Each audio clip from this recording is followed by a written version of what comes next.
Alright, we are back with some more Ace Attorney Chronicles Game 2 Part Case 3 Part The Adventure of the Returning Departed Demon Soul, whatever we want to talk about. Anyway, here we go. Good morning to you, Mr. Naruhodo. Good morning, Professor. Ready for today's proceedings? I hope so. Should be. Even I, with nothing left to... Good morning, my dear fellows. Oh, Mr. Sholmes, you're here. Why, naturally. Thank you. Really appreciate it. I'll see you later, then. Now, Professor, we really need you to remain calm in the courtroom today. Yes. Do try your hardest not to enter the witness stand uninvited again. Yes, I will. I realize it was a mistake, but my dear fellows, I must interject. Oh, you're still here, Mr. Sholmes? What's the matter? Surely you've overlooked some praise, have you not, to be asked in my direction? Sorry, I don't follow. Must I spell it out? I, the great Herlock Sholmes, the greatest detective of worldwide acclamation, arose at some ungodly hour to be here now. First thing in the morning. A miracle, you must agree. Well, if I must agree, then... As you know, my sleep is quite impregnable. I was had to employ her full gamut of tactics. She pulled the covers off, shook me, poked both cheeks, punched me, and kicked me from the bed. Then she poured a boiling cup of her latest experimental blend on my face, and at last I was bestirred. Oh my, Iris has been busy. Iris doesn't have it in her to go that far. She's too nice. Ah, I sense the spirit of a fellow scientist, one who relishes the infinite possibilities of blending tea. I'm the one worthy of praise here, not Iris. This is my victory. Sorry to cut in. Oh, sorry. That was a wrong character. I gambled and lost. Oh, Inspector Gregson, good morning. Gregson, my dear fellow, why the grim expression at this delightfully early hour? Oh. I don't know. Maybe because I've been confronted with a grimmer expression, eh? Dear me, are you going to take that insult lying down, Professor? What? I don't know! Poor Professor. Anyway, there's the paperwork you asked for. What paperwork? Ah, I took the liberty of requesting it yesterday. I have a feeling it may prove useful. Wouldn't believe they've decided to jump through to get these brought into the archives. It's the professor's autopsy report. Mass murderers? Who killed 5 members of the aristocracy. He was found guilty in a closed trial 10 years ago now. It was all done under wraps. He was quietly executed soon after the trial. And it's all in here. The killer's autopsy report has been entered into the court record. I don't know what to say. Thank you, Inspector. Yes, much obliged, Gregson. A slowly lot of the yard to just do what we can. In the shadow of the great Detective Sholmes, of course.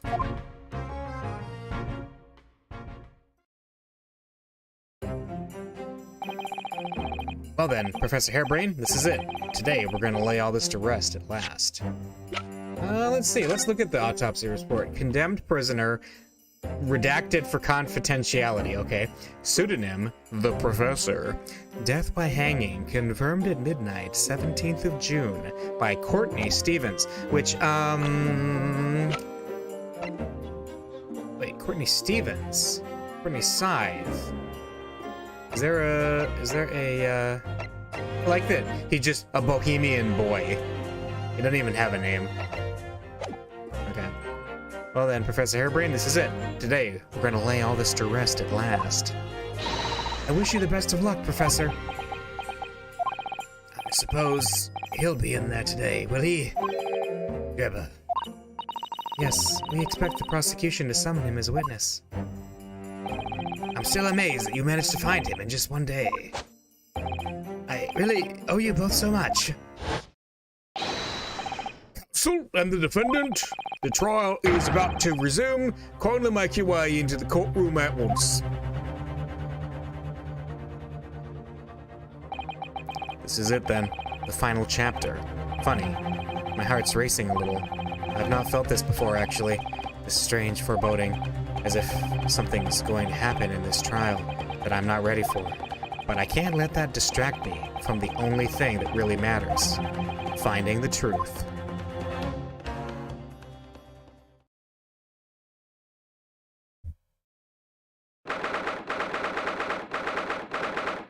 October, 9:30 a.m., the Old Bailey courtroom.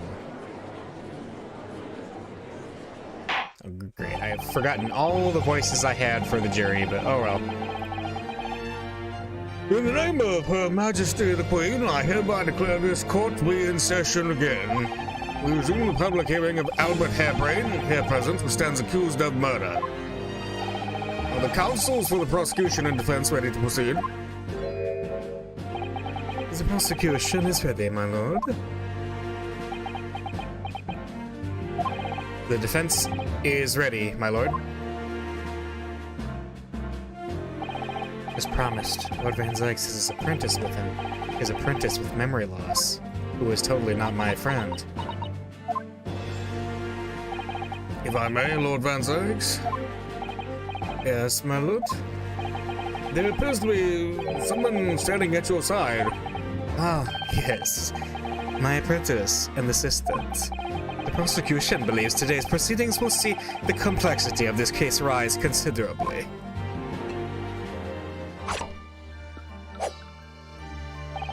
I therefore instructed my assistant to intend to assure the smooth running of the trial. The smooth running of liquid refreshments, by the look of it. Yeah, but Van Zykes has not actually drunk from his chalice once this entire game series, so it's just going to get thrown against the wall at some point. We all know that. The way he holds himself, the way he moves, it couldn't be anyone else. But he's still suffering from amnesia, so there's really nothing we can do at the moment. I know, but oh, this is so very hard. It would appear the prosecution has done a fine job in responding to the demands of the court made yesterday. I understand you have successfully secured the engineer who disappeared from the scene on the day in question. Yes, my lord. We intend to call him as a witness shortly. Very good, very good. Now then, ladies and gentlemen of the jury, who have been chosen at random to represent the will of the people in this courtroom today, are you ready and willing to proceed? Of course, my lord. I'm sure we all understand the importance of doing our civic duty.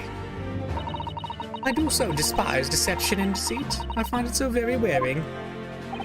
To take a man's life with a conjuring trick. It is against the magician's code, not to mention the law. Any fake scientist should feel the wrath of God, if you ask me. We have to listen to what's said on both sides of the fence. And, then settle on one. That's it, isn't it? Wasn't like this in my day.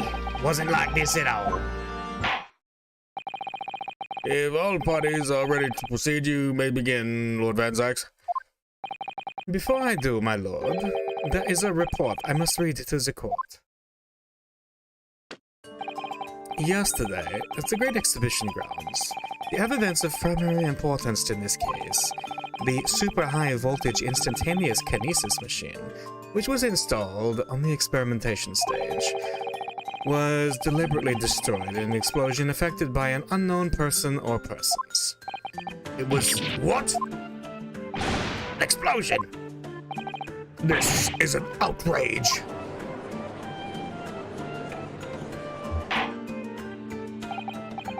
Yes, I heard this grave news yesterday. Scotland Yard submitted a report to my office in the evening.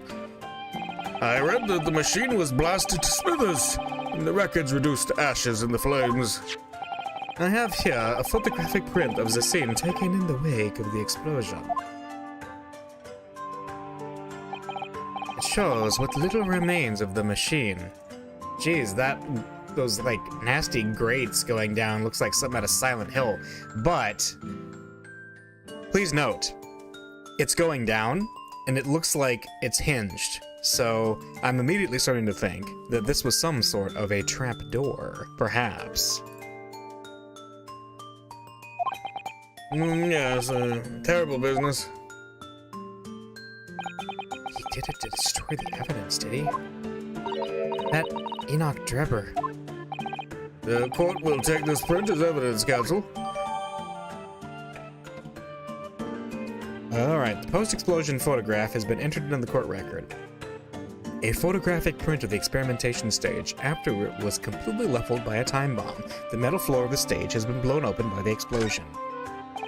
Late yesterday afternoon, the protection afforded to the machine by the Special Dispensation for Scientific Equipment Act was revoked. However, before a thorough investigation could begin, the invention was obliterated from existence.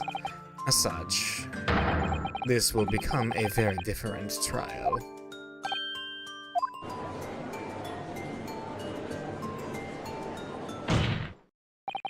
As it stands now, with no evidence on which to draw meaningful conclusions, the authenticity of the kinesis machine will remain forever in obscurity.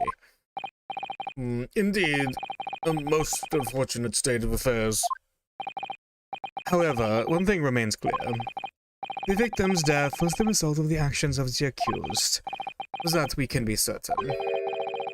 For it was the accused himself who was operating the machine and who ultimately caused its loss of control. Objection!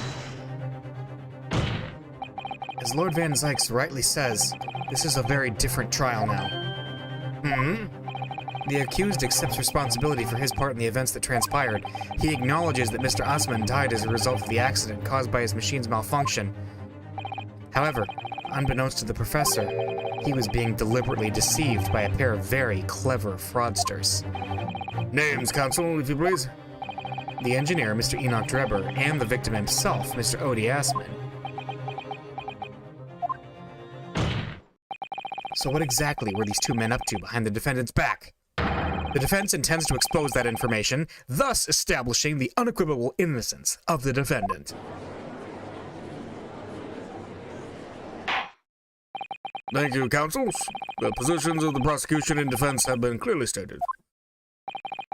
Lord Van Zykes, summon your first witness, please. At once, my lord. The prosecution calls the engineer, Mr. Enoch Drebber, to the stand.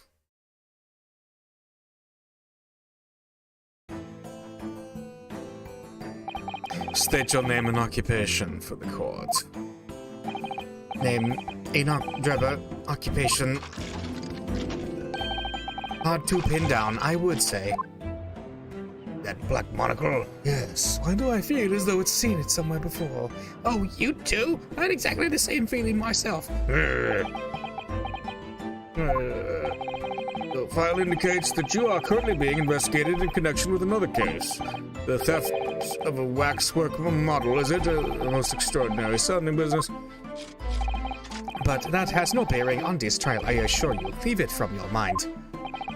You're familiar with the public experiment carried out at the Great Expedition some days ago? The accused super high voltage instantaneous kinesis demonstration.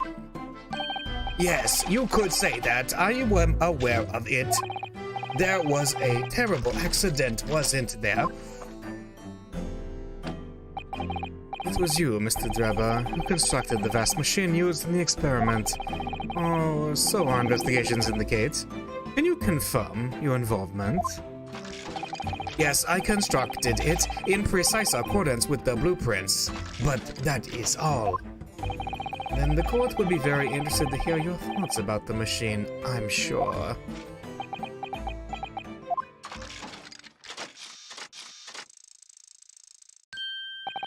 An amazing device, if you ask me. The pinnacle of modern science, making instantaneous kinesis a reality at last. What? Good gracious, do you mean to say that the experiment was bona fide? Is that your belief, sir? Yes, that is very much my belief. Such a waste that it blew up. Objection! We've already established the machine was nothing more than a prop for an elaborate conjuring trick. Objection! You've established nothing of the sort. All that was shown during yesterday's proceedings is that the same outcome could have been produced by means of stage trickery. The defense merely proposed a method and demonstrated its feasibility, nothing more. But...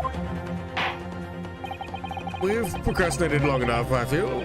Witness, you will now give your formal testimony about the machine that you constructed for the purpose of the demonstration at the Great Exhibition. Understood.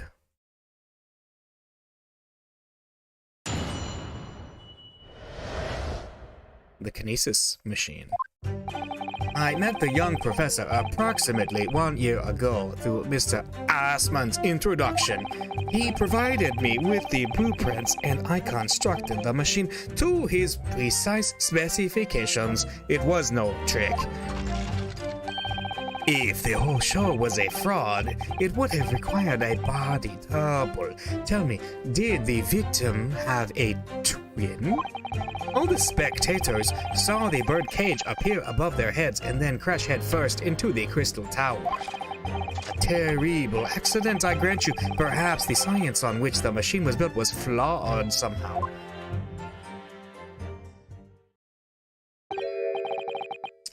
A body double? That goes without saying, surely. To give the impression that something has moved when in reality it hasn't. It's a basic conjuring principle.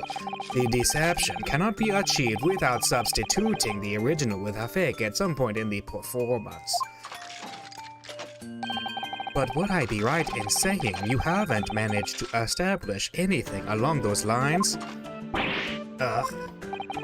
Incidentally, the prosecution has already confirmed that Mr. Assman has no twin siblings. It's my understanding that this witness is a little versed in conjuring artfulness, but such talents do not indicate that he was actually able to accomplish what he claims. Namely, the construction of what by all accounts must have been an extremely complex scientific machine. Whatever do you mean? Yesterday's proceedings brought the true nature of your past exploits to light, Mr. Drebber. Indeed it did, my lord. As a swindler who preys on innocent scientists to elicit government grant money through conjuring know-how. Yes, it's true that I possess considerable knowledge of stage magic. But crucially, my scientific knowledge more than matches that of any academic in the field. Investigation of the witness's workshop attests to that claim, my lord. As evidence, the police found this Royal Society trophy for young talent in science there. Yes, that's true. We spotted it there ourselves. If a hypothesis is sound, it can always be forged into a physical manifestation with sufficient skill. Though I may have sold the secrets of some deceptive wiles to sniveling, talentless scientists in the past. Would you therefore assert that the explosion of the machine was an unfortunate accident, or, of course, a deliberate act of murder carried out by a misuse of this science?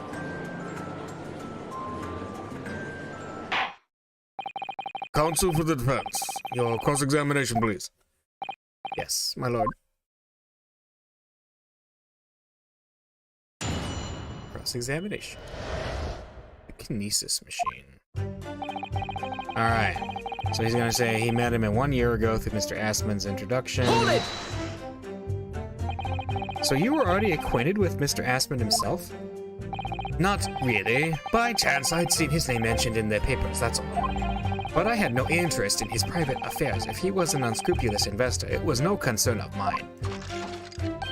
As long as people pay their bills, I take up my tools and construct what they ask for. So why did Mr. Assman approach you in particular, then? Who can say? I presume because my name is associated with excellence in engineering. Not to mention excellence in fraud.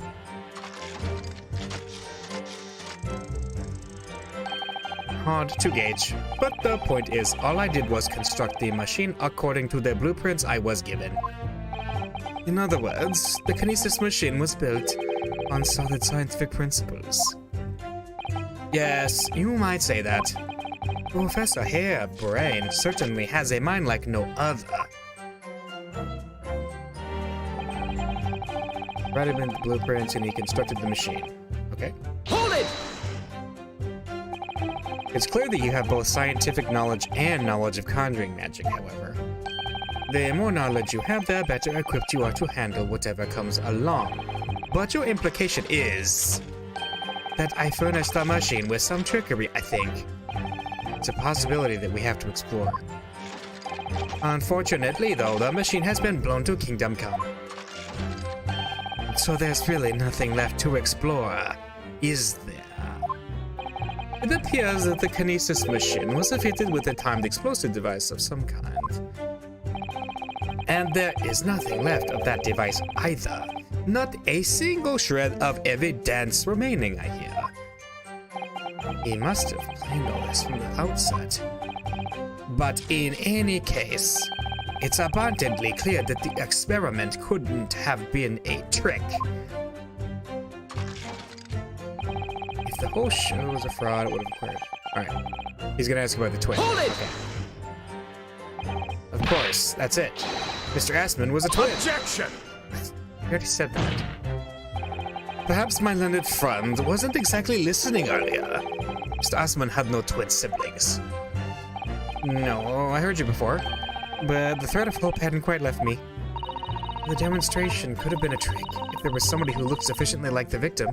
But Dr. Syed absolutely ruled out that as a possibility. It is beyond question that the victim himself, Mr. Osman, did move from the stage to the Crystal Tower. The fingerprints found at the scene attest to the fact. So it can't have been orchestrated using someone who looked identical to Mr. Assman, then. What about a wax figure? What are you thinking, Mr. Naruhodo? Oh, no, nothing. Just that the idea of someone who looked identical to the victim is playing on my mind. All the spectators saw the birdcage appear above their heads and then crash headfirst into the Crystal Tower, okay? Above their heads and then... Hold it! Crashed headfirst, you say? According to the many witness reports from those there at the time, yes. Were you not there at the exhibition grounds on the day? Yeah, he was. He pulled a crossbow out and blew up the balloon.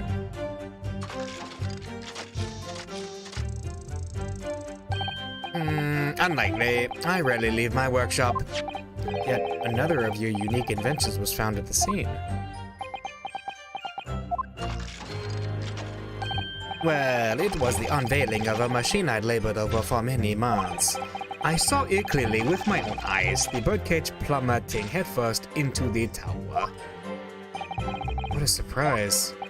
I believe the victim's neck was broken from the headlong fall, wasn't it? How would you have come by that information? Even an infernal recluse like me reads the newspapers, you know. According to the reports, 2 injuries were apparent on the victim's body. Yes, he'd been stabbed in the chest by a screwdriver believed to belong to the defendant, and he had broken vertebrae as a result of a fall from a considerable height. Correct. My learned friend has been doing his research, it seems. Do we know which injury was the fatal one? Sadly not. Forensic science is not yet at a level where such things could be determined. What we do know is that the victim died, having sustained both injuries at some point during the experiment. And since he was found in the birdcage with his neck broken, it's obvious that he fell from a considerable height. I suppose that's hard to deny. A terrible accident, have the science, okay. Hold it! Let's see. So you understood the science, did you? Not in the slightest.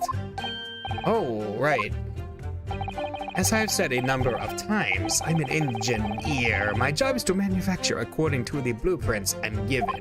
I would be inviting manifold problems if I foolishly allowed my brain to digest the ideas behind them. I could be accused of stealing those ideas, for example. how is it possible to construct a machine without really understanding the principles it relies on?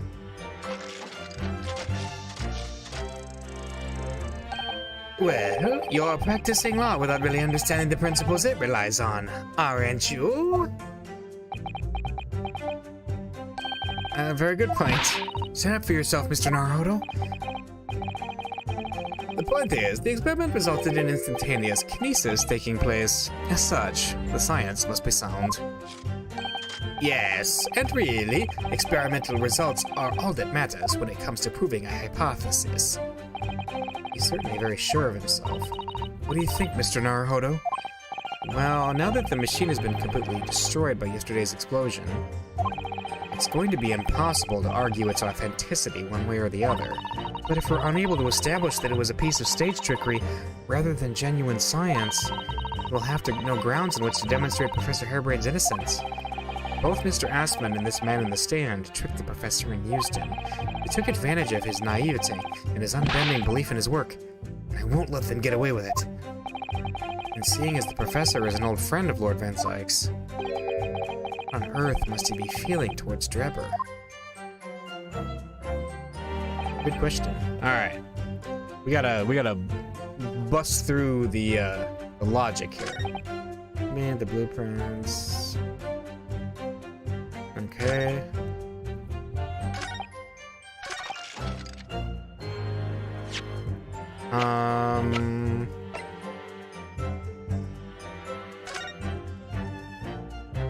Is there a way to get this open, I wonder? Wait, what's this? Is that looks like a latch. Why can't we open it? There's a key. Alright, let's see.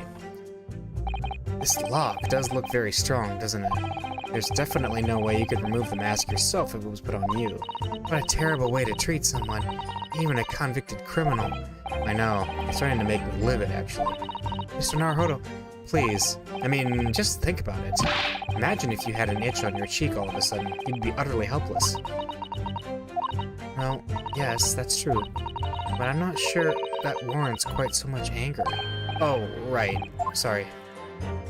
Alright, so nothing helpful there. If we could get that open, we could see who this face is, because I'm almost positive it's going to be, let's see. I think we're going to have to go through the evidence here just to make sure that we have everything collected, probably. There's a little metal plaque here, look. Fostering burgeoning talent for the future of scientific discovery. It seems rather ironic, doesn't it? But clearly Mr. Drebber really was a talented scientist. Okay. So, he's legit, we know that. And a piece of broken glass. This piece of glass is almost as thick as it is wide. Yes, I've never seen anything like it. If you were to compare it to a human, only Mr. Sholmes has such thick skin. There's really no need for such a comparison, Mr. Naruto, as you well know. Anyway, it can only be from the Crystal Tower, surely. Yes, I think so too. It was probably made specifically to meet the demands of that great structure. Alright, so it's a piece of the Crystal Tower. Alright. So it was found in the Professor waxwork, right. And then this is a camera. It was in Drebber's hands. Oh look, the cover came open. Yes, now there should be a glass plate inside. You have to change the plate with each new photograph you want to take, you see. Is something wrong? There is no plate. It's been removed. Ah, what a pity. But I suppose if you think about it, this wouldn't be the actual camera that was used at the time, just like the waxwork isn't the actual person. So we'd never have found a photographic print of the executed convict coming back to life anyway. Oh, yes, you're quite right, of course. Poor Susato-san. She looks devastated. Owned with facts and logic. What about the front? What a wonderful machine. You really love contraptions like this, don't you? Oh yes, why is there blood on it? Anything mechanical I find absolutely irresistible. Almost irresistible, surely. Well, whenever I see a pocket watch, for example, I can't help myself. I simply have to take it apart. That's worrying. Yes, Father tells the time by the rumblings of his stomach now. He's given up having a watch. Poor Professor Mikitoba. What about this? Look, Mr. Naruhodo, what is it? On the bellows just here. There seems to be some very dark red stains. Yes, you're right. It looks like blood, actually. Oh my. I'm sure it's not what you're thinking. Dark staining is visible on the bellows. Oh, okay. And then that's the photograph of Drebber, right? That's fine. We got the bird cage, which I think we've already examined thoroughly. Yes, right? Because we got to go through all the evidence here, because we've collected a bunch of stuff more recently. Killer autopsy report, already seen that. Yep, good. Post-explosion photograph. Alright, so I see that there's like a hole here, which is cool. That's cool. But I don't know exactly what to do next. So we gotta think about this. Alright, what statements look like they're able to be poked, a hole is able to be poked within them? He provided me with the blueprints. No trick.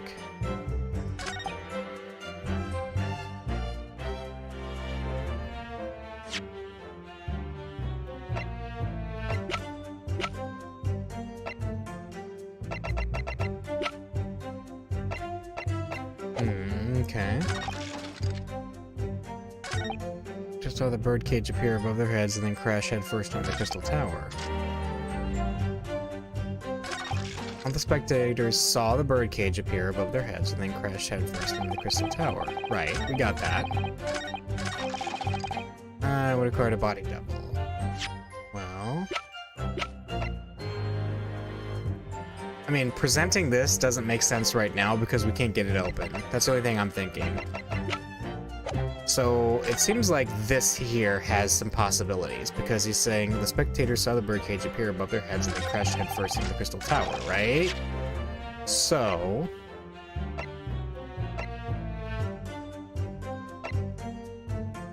and there's sound... Where's the photograph of the explosion? There we go.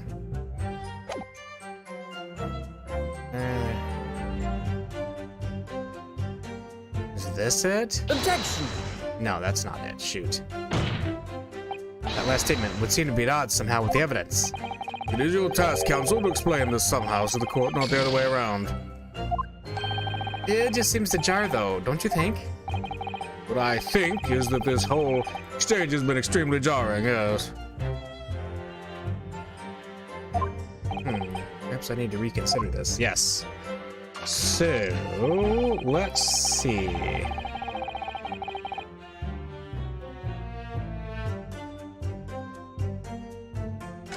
Alright. Over their heads and then crash head. Wait. Crash head. I'll look at the cage again. It crashed down with the victim inside it, causing damage to the base. But he's saying it crashed head first, but it didn't, right? Because it crashed here. All right, let's try that. Oh, yeah, we did it. We've examined the birdcage that crashed into the crystal tower ourselves. As you can see, the cage, which is a wooden construction, has sustained damage in one particular spot. Following the explosion, it fell some 30 feet into the glass of the crystal tower. That level of damage is to be expected, surely. I agree. The damage itself is entirely understandable. What doesn't make sense is the location of that damage.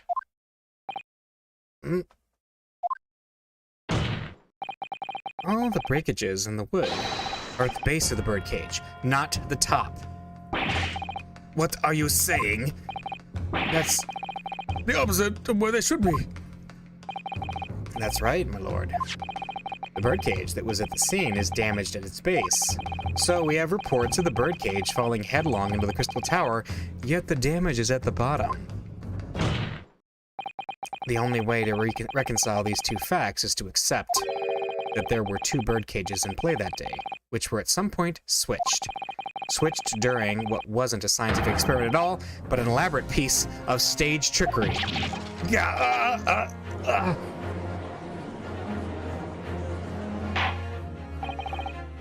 Gracious! Explain yourself, witness.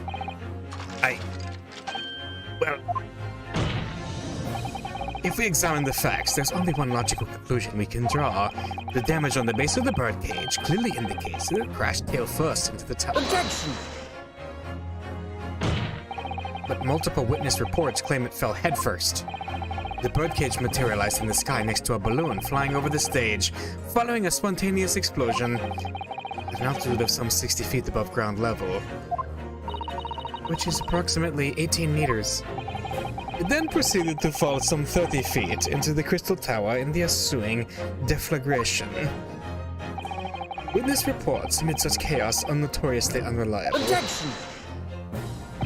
But the victim's neck was broken. Objection! He plummeted 30 feet inside a heavy wooden cage. However he fell, it would be unsurprising to find one or two of his vertebrae crushed.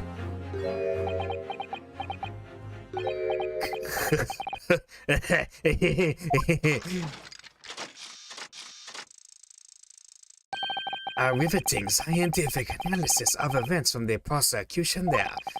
Though to be even more rigorous, you would have to say it was only one vertebra actually. He wasn't quiet for long. I found it hard to see what's motivating Lord Van Zykes. This witness is clearly a swindler, and one who deceived a personal friend of his. If you're going to establish this deception, do it right. Sorry? I feel like that's the undertone here. Ah, yes, and there's one more point. The defense appears to have forgotten. It obviously wasn't a trick, as a certain truth very plainly demonstrates. What? It seems to me that the cross-examination had better continue until we resolve this matter. Mr. Drebber, you will amend your testimony with details of this truth. Of course, we must treat the matter scientifically after all. Ugh, I nearly had him there.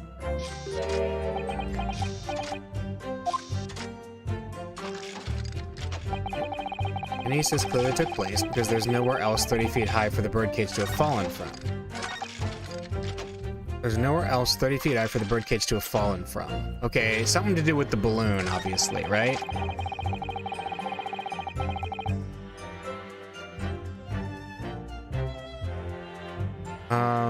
The only other thing would be the... Hang on. There's nowhere for it to have fallen from, right? Hang on. Let me see. Let's go back.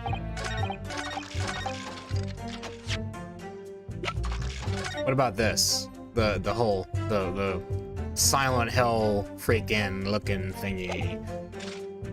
What about this? Surely something about that last statement seems odd, doesn't it?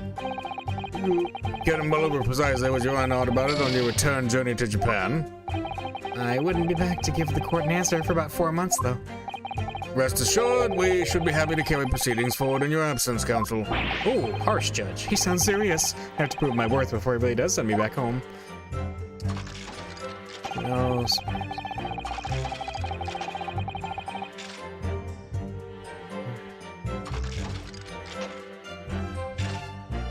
Anywhere else? I thought it would be the hole. Like, aren't we trying to, like, or am I getting ahead of things here? That's... It's Phoenix Wright tradition to get ahead of yourself. The balloon, I don't feel like there's any hard evidence in the crossbow or the... What about... Okay, so we've seen that, and then there's all the pieces of the crystal tower around him, right? What about this? Hang on. The relative positions of the crystal tower and Professor Herbrain's machine. Because there's nowhere else 30 feet high for the birdcage to have fallen from. Well, the machine was high up, and that's about the same... I don't know. Let's see. Ooh! This is a diagram of the experimentation stage and its surroundings.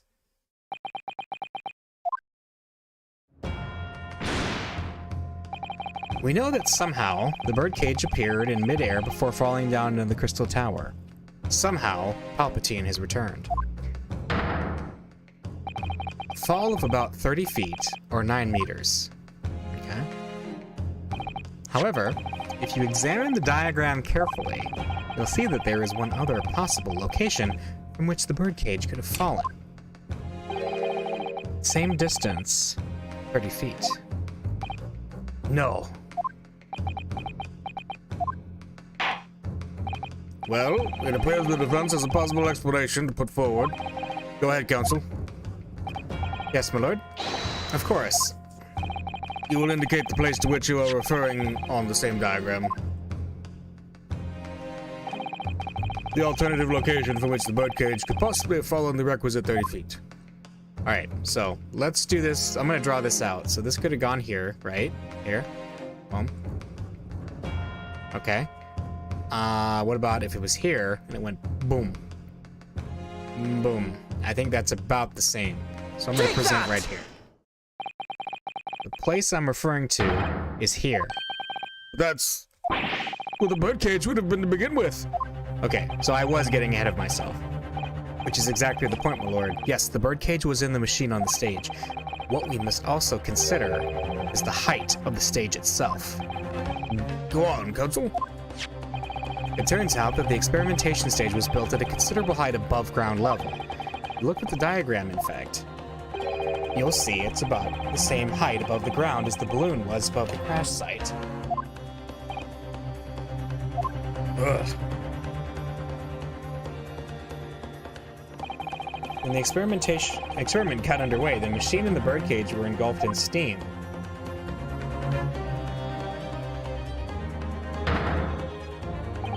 At that moment, the floor of the stage gave way, and, if we assume there to be a void underneath, this birdcage and the one seen by the audience would have fallen almost exactly the same distance. Yeah, Naruhodo's getting it. Once again, my lord, this all points to the fact that there was not one birdcage, but two. Objection! My learned friend, there's no evidence that the stage had such a contrivance in its design. Someone is responsible for the criminal destruction of the kinesis machine itself, it's true. However, the stage still stands. And take a moment to look at the photographic print of the scene following yesterday's explosion. Lord, the metal grill that from the floor of the machine is undone. Yes, most likely blown open by the force of the explosion that destroyed the rest of the machine. The defense calls for the space below the stage to be investigated immediately. Oh ho ho. Mr. Drebber. It was you who built the kinesis machine, which means that it was you who built the two bird cages that were used to carry out this deception. Whether Professor Harebrain's hypothesis is sound or not makes no difference, because it's the construction of this machine that matters. A machine designed to take Mr. Asmon's life and lay the blame firmly at the professor's door. Something that could only have been carried out by you, Mr. Enoch Drebber.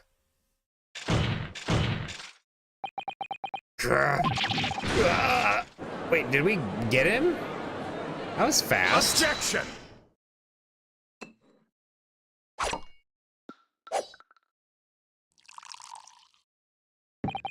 If my learned friend has reached the end of his wild assertions. Yeah, I broke it. The prosecution would like to crush the defense's argument slowly but surely. What? Your argument fails to hold water. On 2 counts. 2?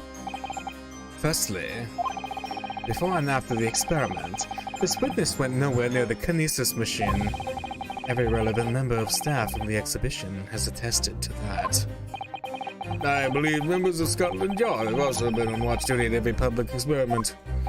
In other words, Mr. Drebber had no opportunity to switch the alleged pair of bird cages. Objection! But I've already explained why he wouldn't have needed to. The nonsense with the crossbow? That doesn't bolster your case at all. The man who disappeared from the stage and the man who crashed into the tower are one and the same. The forensic investigation team's report is unequivocal on that point. Ah!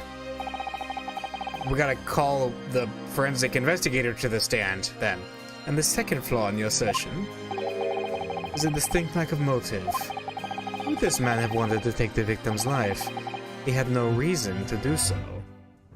Well, I mean, Professor Hairbrain doesn't have a great reason either, does he? Oh, hello!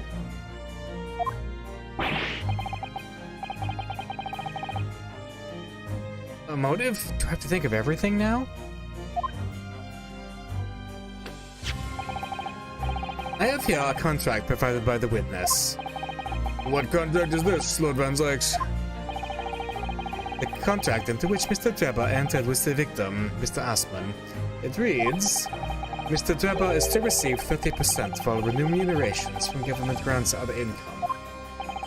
30%? Certainly very favorable contractual conditions. But there was one very important provision bolted onto that clause. What provision? Mr. Drebber may only uphold this right on condition that both contracting parties are alive. In other words, if either of us were to die, the contract would become null and void. So, you see, I had nothing to gain from Mr. Asman's death, the diametric opposite, in fact. Ugh. Need I say more? The witness had neither an opportunity nor a reason to commit this alleged crime. In short, the possibility of Mr. Drebber having done as you suggest is nil. Oh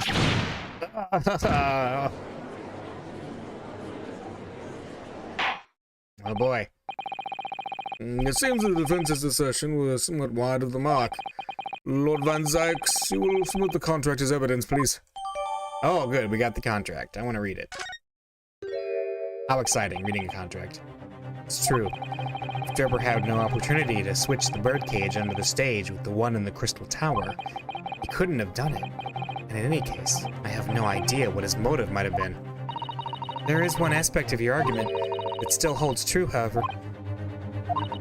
There were 2 birdcages. The prosecution is unable to deny that. So I'm sure you're on the right lines, Mr. Naruhodo. And I've no doubt there are other aspects of your assertion that are undeniable truths, too. Well, it would seem that the defense has no rejoinder to offer.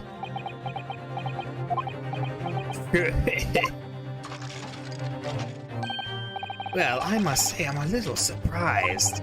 I came here to testify about the machine I built, and instead my reputation is defiled. But the prosecution's counter has set the record straight, I think. It is impossible that I am the culprit. Objection!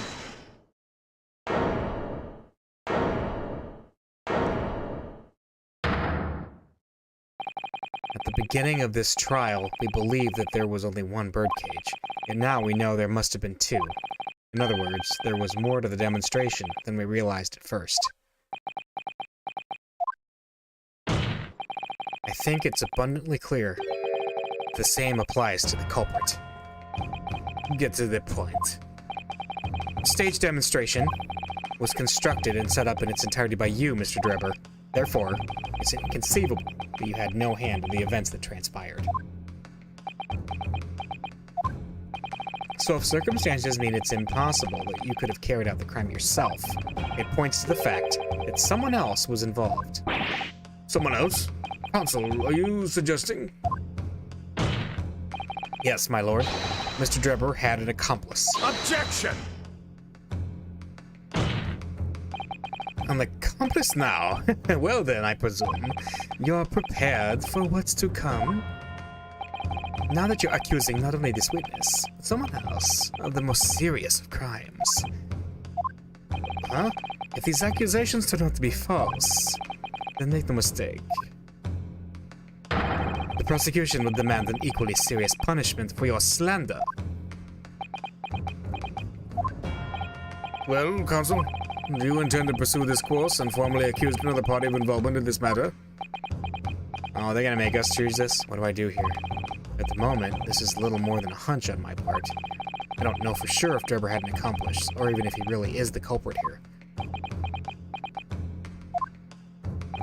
One way or another, though, I have to make my position clear as a lawyer. So what's my stance gonna be? Did Drebber have an accomplice or not?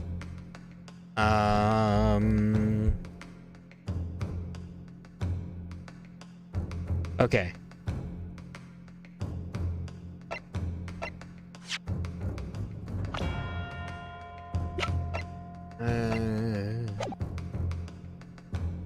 Alright. I see. Let's look at the contract, okay? Terms of investment. The investor, Mr. Odie Osman, hereby enters into contract with the provider, Mr. Enoch Drebber, to fund labor and materials for the construction of a super high voltage instantaneous kinesis machine. Mr. Drebber is to receive 30% of all remunerations from government grants or other income. Mr. Drebber may only uphold this right on condition that both contracting parties are alive. So there's Osman E. Drebber. Got it. Instant labor. Right. That's a weird clause. It's a really weird clause. That's just bizarre. Like, oh yeah, by the way, in case I happen to die, you don't get any money. Like, why would you put that in a contract? I'm very confused here. Anyway. I have a suspicion about who it is. Is this whole Courtney Stevens thing, right? The only thing logically that makes sense, I guess, is the autopsy, right? That's what I was thinking. We need to bring the forensic team into this. So even if this is a hunch, I think we need to name the accomplice and name Courtney Scythe as the accomplice, and then bring her in. Getting her to testify is going to be big. So let's see. The defense is ready to name Mr. Drebber's accomplice. Somehow the two bird cages must have been switched. Everything points to that. Yet according to the coroner's report... Oh, thanks, you're making this even easier for me. That's not a possibility. That inconsistency itself is a clue. Counsel? My lord? You have received a stock warning already. If you are nonetheless determined, then I must now ask you to identify this alleged accomplice by name.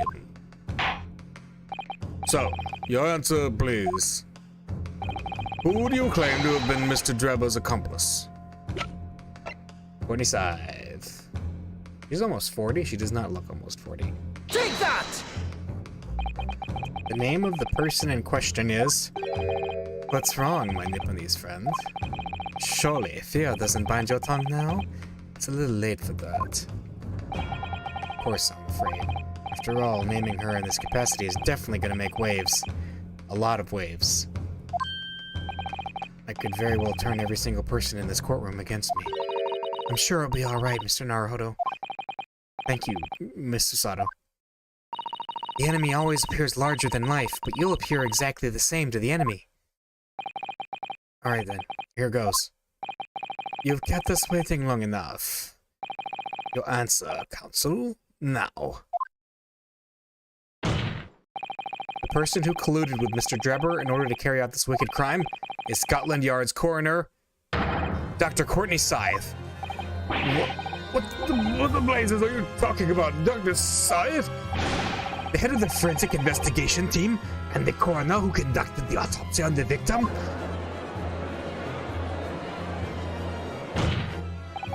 We know there were two bird cages, so who could have carried out the switch to complete the illusion? The accident happened in front of a huge crowd of spectators, and the area was immediately sealed off. And everyone, police officers included, were banished to make way for the forensic investigation team. When else could the switch have occurred? It could only have been in that team's presence. It's essential that the court determines exactly what happened following the incident. The defense demands that Dr. Scythe be summoned to the witness stand at once to testify. Yes, that is what we want. We want her to testify. Because that's been, I feel like that's been the little kernel, the thread, that it's been wanting us to touch on for a while, is the whole animal idea. You've got a nerve, lad. Standing up there, dragging the yard's name through the mud. I didn't mean to.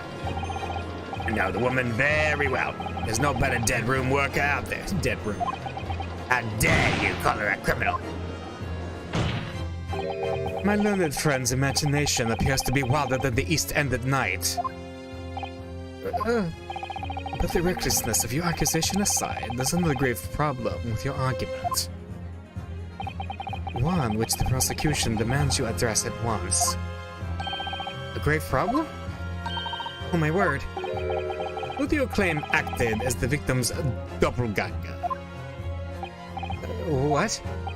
Certainly, if the birdcage containing the body of the victim was exchanged for another, that cage must also contain the body. And yet, no missing persons or accidental deaths of anyone even remotely resembling the victim have been reported. Which means there was no one, dead or alive, who could have fulfilled the role of a body double for Mr. Asman. Benzikes, I feel like he's being deliberately obtuse here because the dude stole a wax body and the head was missing. Like they put another head on it. Like that just seems obvious to me that it was a wax duplicate at one point. That's true. If my argument is that there were two bird cages, then there must have also been one person inside each. I don't know if I've got an answer to this yet. Have I? What can I do to reveal how this body double stunt was achieved?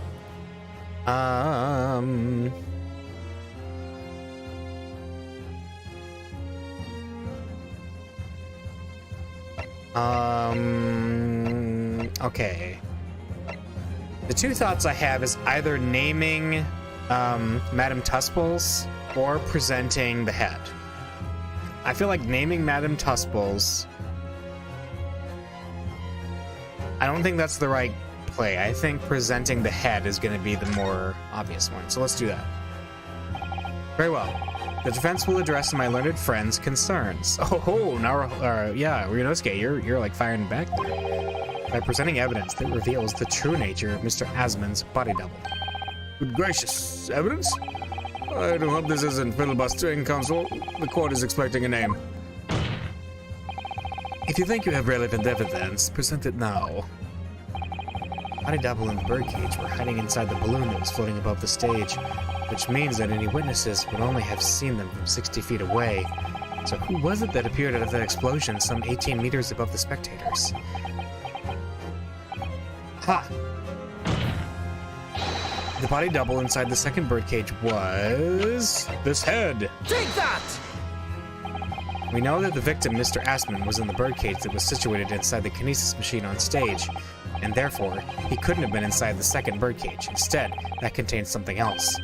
What's been described as a body double, which is what fell from the sky and crashed into the crystal tower. Yes, counsel, according to your somewhat elaborate version of events.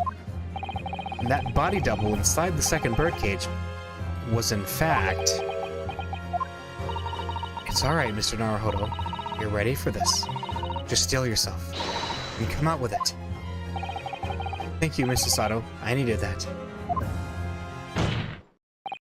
As I was saying, the body double inside the second birdcage was, as unbelievable as it may seem, that thing there.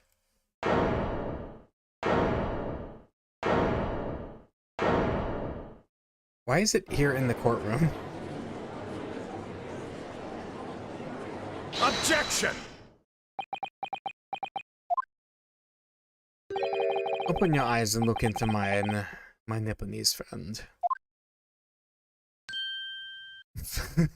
What? Now tell me, what are you playing at? Stand firm now, Ryunosuke. This is the time to show your Japanese spirit. As the court will observe, this is a waxwork model. A model effect of an infamous London murderer from 10 years ago, the professor... Objection! You started by indicating the leader of the forensic indicting. The leader of the forensic investigation team is an accomplice in this crime. And now you've moved on to indicting waxworks? Yes, that's about the size of it. But why? And why this waxwork? It looks nothing like the victim. In fact, they could hardly resemble him less. What possible justification can you give? If you want to know why, ask Mr. Drebber. What? Just days before Professor Hairbrain performed his public demonstration, Mr. Drebber abducted this model from Madame Tuspel's. Did you say abducted? And 2 days after the incident at the Great Exhibition, he returned it to the museum. The timing. Is this true, Mr. Drebber? At first, I couldn't see why Mr. Drebber would have stolen the waxwork and then given it back again. But now, the reason is clear. He took it so that he could put it inside the second birdcage as a body double for Mr. Aspen. Objection! Are you hearing this, ladies and gentlemen of the jury? Are you hearing the defense's astonishing proposal? The witness fabricated this vast machine with the intention of deceiving some wretched scientist, that he did so in collusion with the country's finest coroner on a public stage in front of a vast audience. And that, to effect the deception, he used a waxwork model that in no way resembles the victim? We really to believe this far-fetched tale? What do you decide? Objection! Ooh. Oh no. He's lost his table slamming energy. Wait. Yes, if you put it like that, of course it sounds implausible. My lord. Oh no. My lord, I just need to speak, if you please. Go ahead, Mr. Foreman. Myself and my colleagues have reached an agreement. Very good. In that case, ladies and gentlemen of the jury, you will state your leanings for the court to hear now. It's going to be all guilty. Guilty. Yeah. Guilty. Guilty. Guilty. Guilty! Kill me.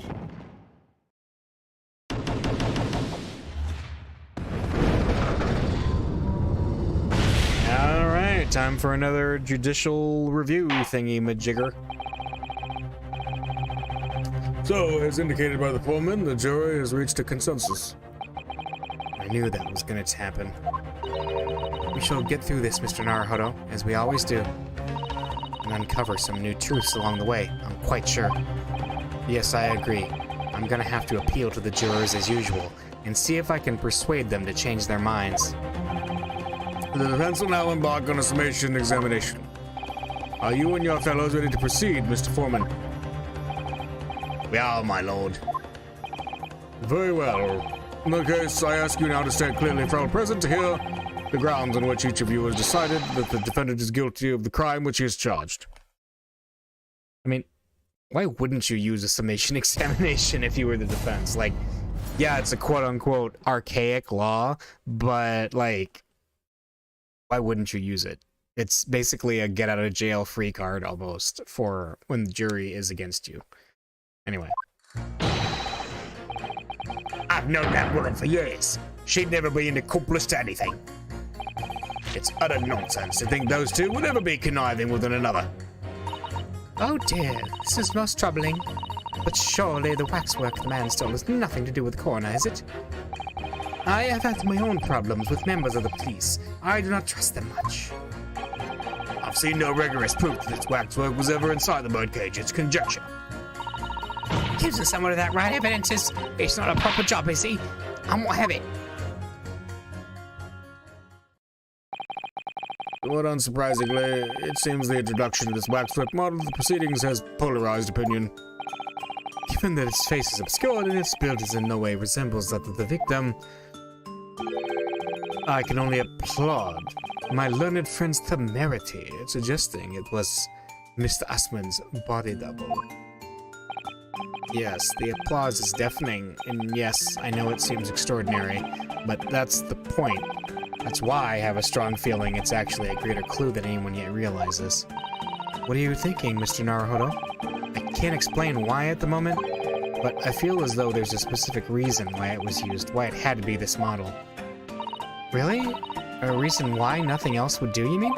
Yes, and I'm convinced it's something far more significant than whether or not the model looked like the victim.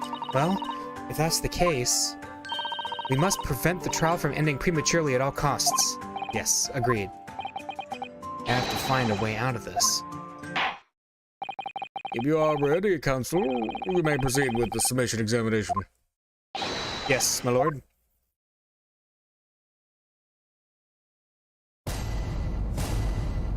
Alright, jury examination time. The defense's rebuttal. Okay. For years, she'd never been accomplished to anything. Hold it! Let's talk. The order of things seems to have changed around here for some reason.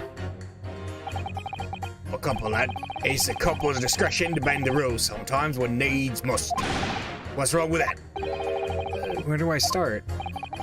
I've been working at the yard for 40-odd years. That's even more than I thought. We only had a metropolitan police service in town for 70 years, you know. As times have changed, the public didn't trust couples back when I started. It was rough. We had to fight crime, and we had to fight to win the public's trust as well. And when we did. Forensic science was in its infancy too, even more than it is now. And she spearheaded the revolution. Dr. Syed, you mean? That's right. About 10 years ago now it was, when I was still a youngish bobby on the beat. 10 years ago, that would have been the professor. That would have been when the professor was executed. Wait a minute. And who did the autopsy report? Courtney Stevens. So when did Courtney Stevens become Courtney Sides? Did she get married, perhaps? Or... I don't know. That's when she started making a name for herself as a top-class coroner. Now look at that. Head of the forensic investigation team, and a woman no less. Well, you won't hear me complain. So we all dripped off back then, I tell you. Did you tell me without holding that gun in the air? We were all out to upload justice, lad. Full of him, we were, full of him. That's coming across loud and clear. Okay. I don't know, so would ever be conniving with one another. Okay. Hold it! Why? Yeah, people pull stuff out of nowhere, and that's just nuts. The gun came out of nowhere. Yep. But we're only just starting to understand this case. Are you gonna ignore me now? What are you reading there, sir? The man behind those murders on Solar Pond Street was caught in 2 days flat. That's real policing for you. That's really not relevant to this case, is it? You're wrong there. Because it was Dr. Syed in charge of examining the bodies. And it was evidence arising from her work that led to the arrest of the scoundrel responsible. Oh. That's right. Oh, that woman is at the forefront of this country's fight against crime. The idea that she's somehow involved in this murky business is a load of old tosh. Thought it was up to me to press the jurors, not the other way around. See, this is most troubling. Sure, the waxwork, the missiles, nothing to do with the coroner, is it? Well, let's ask. Let's go here. Why would you assume that? Well, quite simply because that unsettling swindler has no relationship with the woman, does he? True, as it stands, we don't know of any connection. Oh gosh, but it would be delightfully romantic if there was somehow to have a mutual interest in the waxwork. Romantic? Women of society such as myself use everything in terms of relationships, you know. Well, you learn something new every day, even if you don't want to. One might wonder about possible relationship between the defendant and this coroner woman. Or perhaps between the defendant and the handsome prosecutor just there. This woman may be more astute than I've been giving her credit for. If that's the woman's stance, then perhaps demonstrating some connection between the waxwork and Dr. Syed would be enough. Yes, I agree. As soon as we have even a whiff of a connection, she'll be the first to know. What is this, a British Fujoshi? He doesn't... I have had my own problems with the place. I don't trust them very much. Hold it! Okay. What sort of problems? Let's just say we have run into each other on numerous occasions when I've been performing on the street. Right, I see. Obviously, artists such as myself cannot appear on stage as we work in close proximity to our audiences. We perform our great magic in parks, on street corners, and the like. But the police use any excuse to make our lives difficult. Wait a minute. You got something to say. What do you got to say, buddy? Do you have something to say in response to that, Mr. Uttermole? Or you calling a mass murderer? Sorry, my mistake. I got confused because I heard you look like him. Don't look anything like that, man. You want to be locked up, sonny? Thanks, Mr. Sholmes. Perhaps we could move on? I was really wondering if you had something you wanted to add in response to what juror number 3 just said.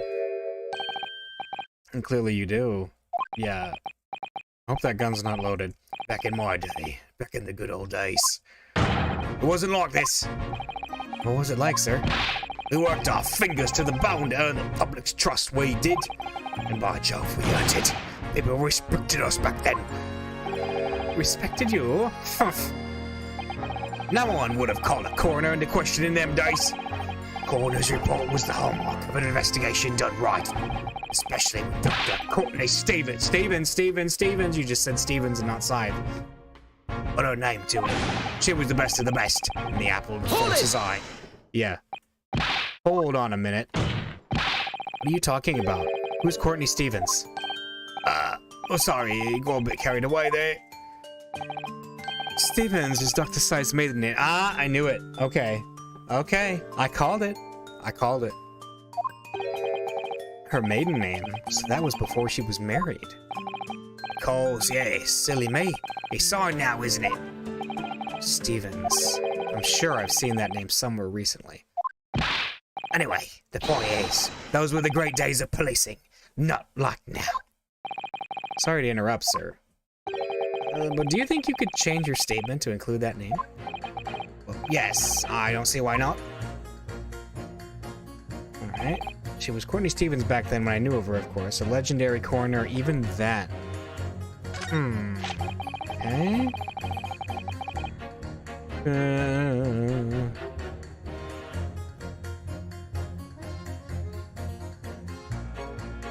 Interesting. Surely the waxwork. Let's see. Under the piece. Oh dear, this. But surely the waxwork. The man is still has nothing to do. All right. So here we go. She. It's I don't know if ever. All right. Objection! We got a connection. Let's do it. Those two statements clearly contradict each other. Good gracious. Whose statements to for counsel? So, juror number 2. Oh gosh, me? What can I do for you? I presume that you heard what juror number 6 said in his statement. It's brought to light the maiden name of the coroner, Dr. Scythe, which in turn has revealed a connection that wasn't apparent before. Well, naturally, as a woman of society, I find such connections and relationships irresistible. But, oh golly, I'm afraid I fail to see what you mean. Dr. Scythe's maiden name is Stevens, and through that name, the coroner is very definitely linked to the waxwork of the killer. The defense has evidence to prove it. My goodness, evidence you say? How utterly enthralling. Counsel, the court cannot overlook that last remark. I very much hope there is substance to your claim. Oh, there is. There's a lot of substance. Of course, my lord. I would like the court to look at this. The evidence that clearly links Dr. Scythe to the mass murderer known as the Professor. The autopsy report. Take that! Here's my updated autopsy report, Judge. I here have a certain autopsy report from 10 years ago. 10-year-old autopsy report? What relevance does that have? It is, of course, from the autopsy of the person portrayed in the waxwork, the killer, known as the Professor. What? The professor's... But the man was a capital offender, so... That's right. This is the certification of death that was drawn up after the convict's execution. The identity of the killer was never made public, so the report gives few details. But what's important is the name of the coroner who wrote it. Courtney Stevens. Oh my! Courtney Stevens? Struck a light. It appears that the professor's autopsy was conducted by Dr. Scythe 10 years ago. And a few days ago, Mr. Drebber very deliberately stole the waxwork of the professor from Madame Tusper's. A waxwork that doesn't in fact resemble the victim, Mr. Osmond, at all. And do you suppose there's some unsavory relationship between these events? Absolutely, I'm sure of it. There's no doubt in my mind that the professor case is at the heart of a link that we have yet to uncover. Between Dr. Courtney Scythe and Mr. Enoch Drebber. Hidden links, mysterious connections, secret relationships. This is all most extraordinary. We're surely obliged now to explore this further.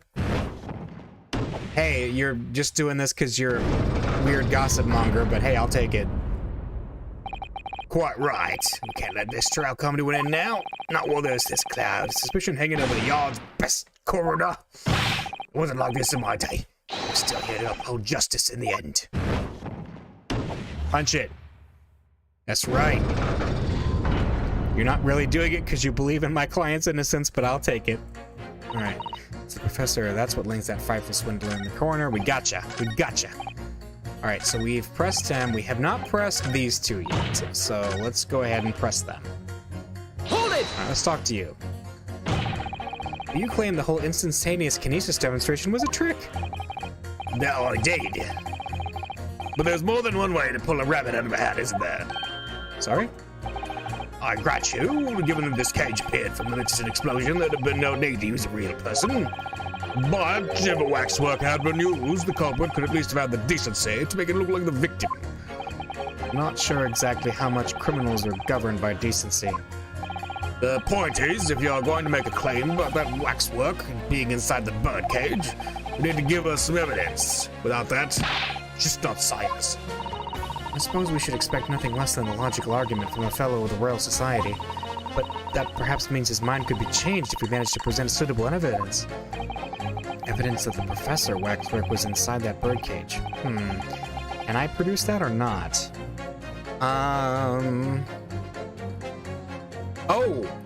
Oh, the glass. Yes, I have evidence. Actually, I have something I'd like you to see, sir. Oh? I must warn you that I firmly believe it's only wise to trust men in white coats. You're not wearing a white coat. So given your jet black outfit, You're wearing a black coat, sir.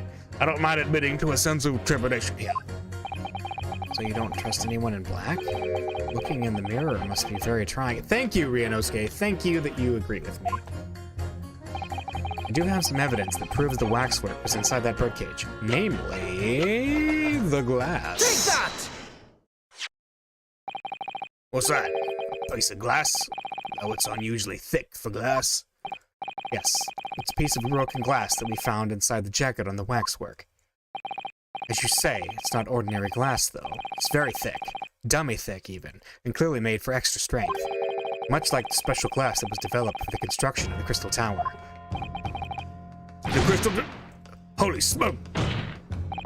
Exactly. The centerpiece of the Great Exhibition, where the very incident we're talking about took place. On the day in question, the birdcage fell from above and smashed through a window of that special glass. Whence this small piece originated? Is that it? Precisely. So, what do you say? Now that clear evidence in support of this assertion has been placed before you. Well, as I said, I only trust men in white coats as a rule. However, when the reasoning is sound, it's fair to say color shouldn't come into it. In light of what you've shown me here, yes, I feel obliged to change my position on the matter. In that case, juror number 4, you will amend your statement now, please. Alright. The presence of the piece of glass means little doubt that the waxwork was indeed inside that birdcage. Okay, cool, but hey, would you change your vote, please?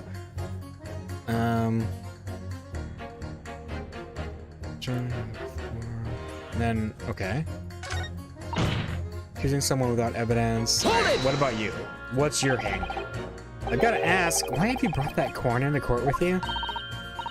Undercoat? He's been growing back on the farm. Picked him up on my way into town. He's a proper nibbler, he is. Yes, the nibbling seems to be taking quite a while. Maybe you could wait until after the trial? Oh, I don't like the sound of that. You need kernels at times like these. Whenever I've something big to decide, the colonel's always point me in the right direction, see?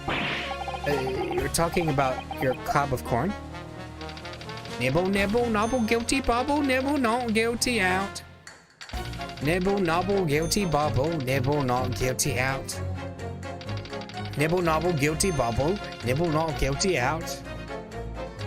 Nibble, nobble, guilty bubble, nibble, not guilty out. Perhaps it's akin to fortune telling with flower petals like people do back home? So Professor Hairbrain's fate is to be decided by a cob of corn? Would you not at least wait until we've had more time to find the truth before deciding on the defendant's guilt? Oh, I don't know about that. My tum's awfully full already. Amazing. Amazing. I know it seems a little far-fetched to think that the waxwork model of the professor was in that birdcage, but on the other hand, it explains a lot. If there really is a reason why that particular waxwork had to be used as Mr. Aspen's double, we must do everything we can to make the jurors understand it. The truth is, I'm sure that's the key to this, but it's the most puzzling part of it, too.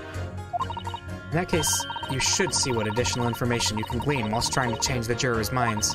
If you could read a book whilst eating a rice cracker, Mr. Naruhodo, I'm sure you can do this. Right. Yes. Right. We're not... Okay, so he wants to continue. He's whatever. Do you want to continue? Leaves me a little doubt. Okay, hang on.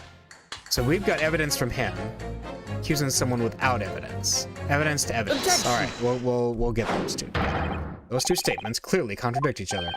Good gracious. To the statements do you refer, counsel? If you could put down your corn for a moment, juror number 5. Oh, you mean me? You've pointed out that it's wrong to make an accusation without evidence. But the accusation that the waxwork model was inside the second birdcage on the day in question is not without supporting evidence, as the defense demonstrated to the juror sitting beside you. Oh, is that right? Would it be fair to say you didn't follow the argument? I don't understand much besides Colonel Cobb, to be honest.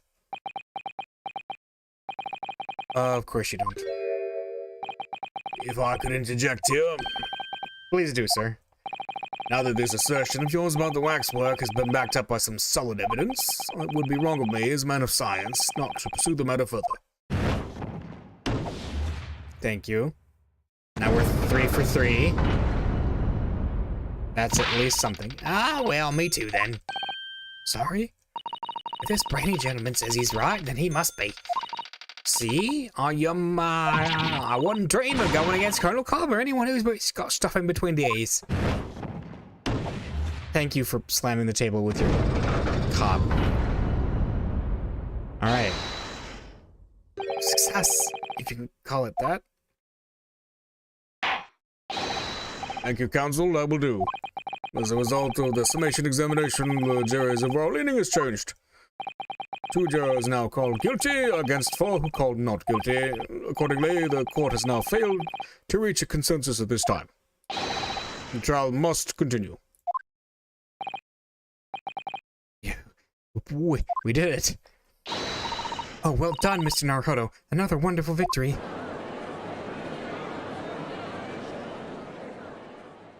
Yay, we did it. We did it. Waxwork and the despicable professor. He uses a body double to determine this quite extraordinary case. I must say, it's extremely hard to believe the assertion could possibly be true. However, it would appear that it does at least warrant further investigation. It's the waxwork of the professor that links Mr. Drebber and Dr. Scythe. And I'm convinced that there's a special significance to that link. I don't know what you're hoping to prove, lad. I really don't. The truth, sir. By using evidence and testimony. Proof. If the court's to delve deeper into the alleged involvement of the waxwork in this case, then the prosecution calls for the owner of the model to be summoned as a witness. The owner? Madame Tospers. I really thought that Lord Van Zykes would object to this whole line of inquiry. Very well, I concur. Make arrangements for Madame Tospers to appear as a witness with immediate effect. Listen carefully, my learned friends. Oh? Yes? You should know that you're on the brink of opening Pandora's box. That was ominous. The courts will now adjourn for 45 minutes. During that time, the prosecution will summon the new witness and prepare her for taking the stand. Madame Tuspalus, yes. I shall see to it at once, my lord.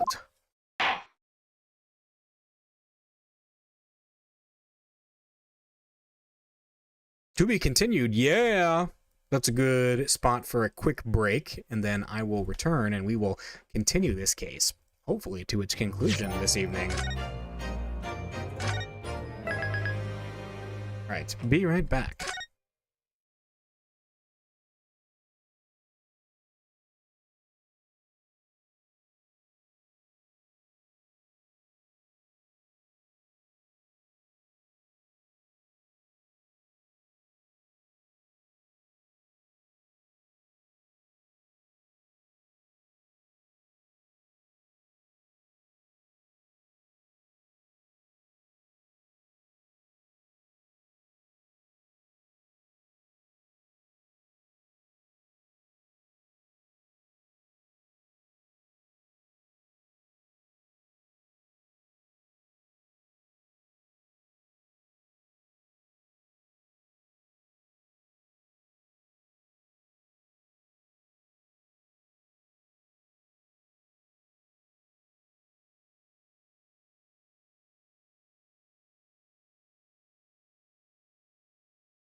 All right.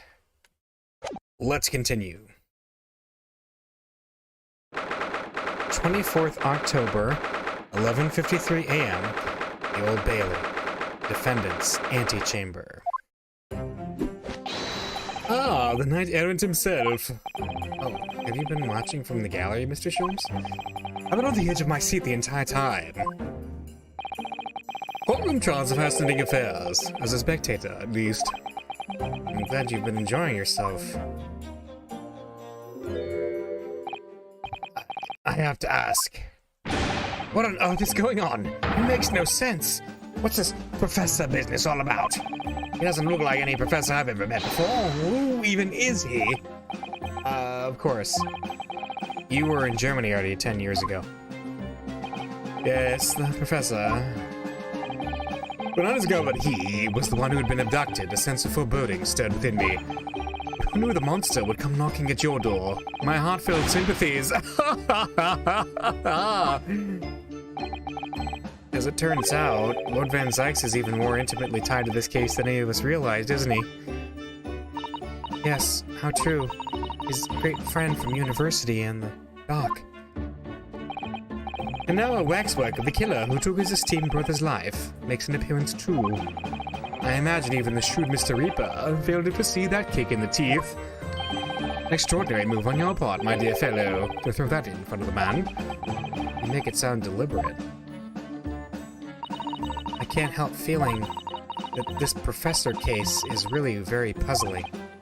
Oh yes? In what particular manner? Well, there's Mr. Drebber, Dr. Scythe, and Lord Van Zykes. It seems that everybody in the trial has a link to the case somehow. Yes. In fact, I alone am not a member of the set. Though that leaves me as an empty set. All alone. With no intersection to any other. Excuse me? Wait, who's this? Oh. Excuse me? Dr. Scythe. Uh-oh, she's mad. Ah, Courtney Scythe Stevens. Good day to you. Hello, Sholmes. That was very shrewd of you. What in particular, pray? You requested that 10-year-old autopsy report from Gregson. Didn't show. Hi. Hello. Hello. Why would you assume such a thing? Because Gregson told me.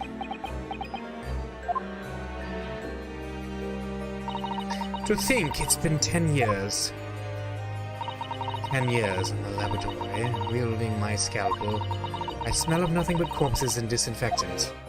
The policeman and the jury had a lot to say about you as it happens, Dr. Scythe. I've accused you of being complicit in what happened. I'm hoping that you'll take the stand and tell the truth about what really happened. That certainly won't be possible. Huh? Lord Van Zykes won't be summoning me as a witness. Lord Strongheart has forbidden it. Lord Strongheart? Dora's box you were warned about is the Professor case. But please, don't make the mistake of thinking you'll get any information about it out of me. But attempting to hide from the truth, that's cowardice. I've always supported crime in the way that I see fit. I have no regrets. None at all. And that's all I came here to say. So, good day to you.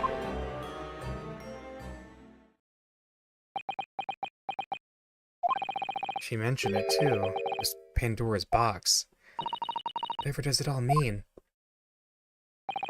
There's really no cause for concern, I assure you. When the trial resumes, the meaning will become all too apparent, whether you'd like it or not. Huh? Now then, I believe it's almost time. I must make my way back to the public gallery. The edge of my seat waits. I think maybe you're enjoying yourself a little too much. Oh, yes, one word of warning before I go. If in the course of the trial this afternoon you perceive even a shadow of doubt about the truth, don't let it out of your sight. Pursue it like a dog with a bone. Huh? To the bitter end, you understand. Do not falter.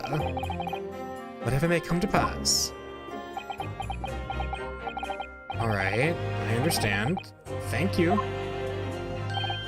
Good, I shall make myself scarce then. I purchased a bar of caramel earlier, and I should be gnawing on that as you gnaw away the truth. But that says Sholmes' caramel.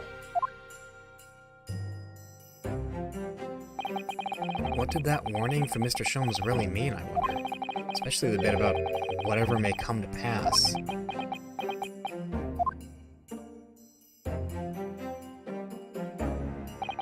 What did it mean indeed? It's time for the final chapter then. I'm determined to find the truth, no matter what.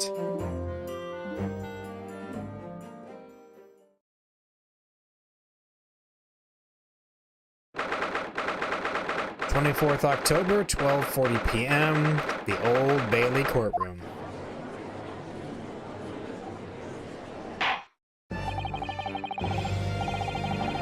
In the name of Her Majesty the Queen, I hereby reconvene the proceedings of this court. Counsels for the defense and prosecution, are you ready and able to continue? The prosecution is ready, my lord. Yes, my lord. The defense is also ready. As the court is aware, the case under our scrutiny began with a damaging incident at the Great Exhibition. Yet we now find ourselves embroiled in the details of a convicted villain who was sent to the gallows a decade ago. This trial has certainly defied all expectation. It seems to be the fate of all trials in which this Nipponese is involved, my lord. So then, let us begin our explanation of the defense's assertion that the waxwork is hardly involved in this matter. Lord Van Zykes. My lord? Are we still awaiting the arrival of Madame Tusples? Not at all. She is in the antechamber as we speak and ready to be summoned. Very well. Bring in the witness. At once, my lord. Bailiff, show Madame Taspos to the stand. Things are about to become a lot more intense. If Drebber is responsible, as I'm sure he is, it means he must have had an accomplice in Dr. Scythe. And what connects the pair of them is the waxwork. Yes, the model of the professor. It's the key to the link between these otherwise unrelated individuals. It's a tenuous link, admittedly, but at present, it's all we have to go on.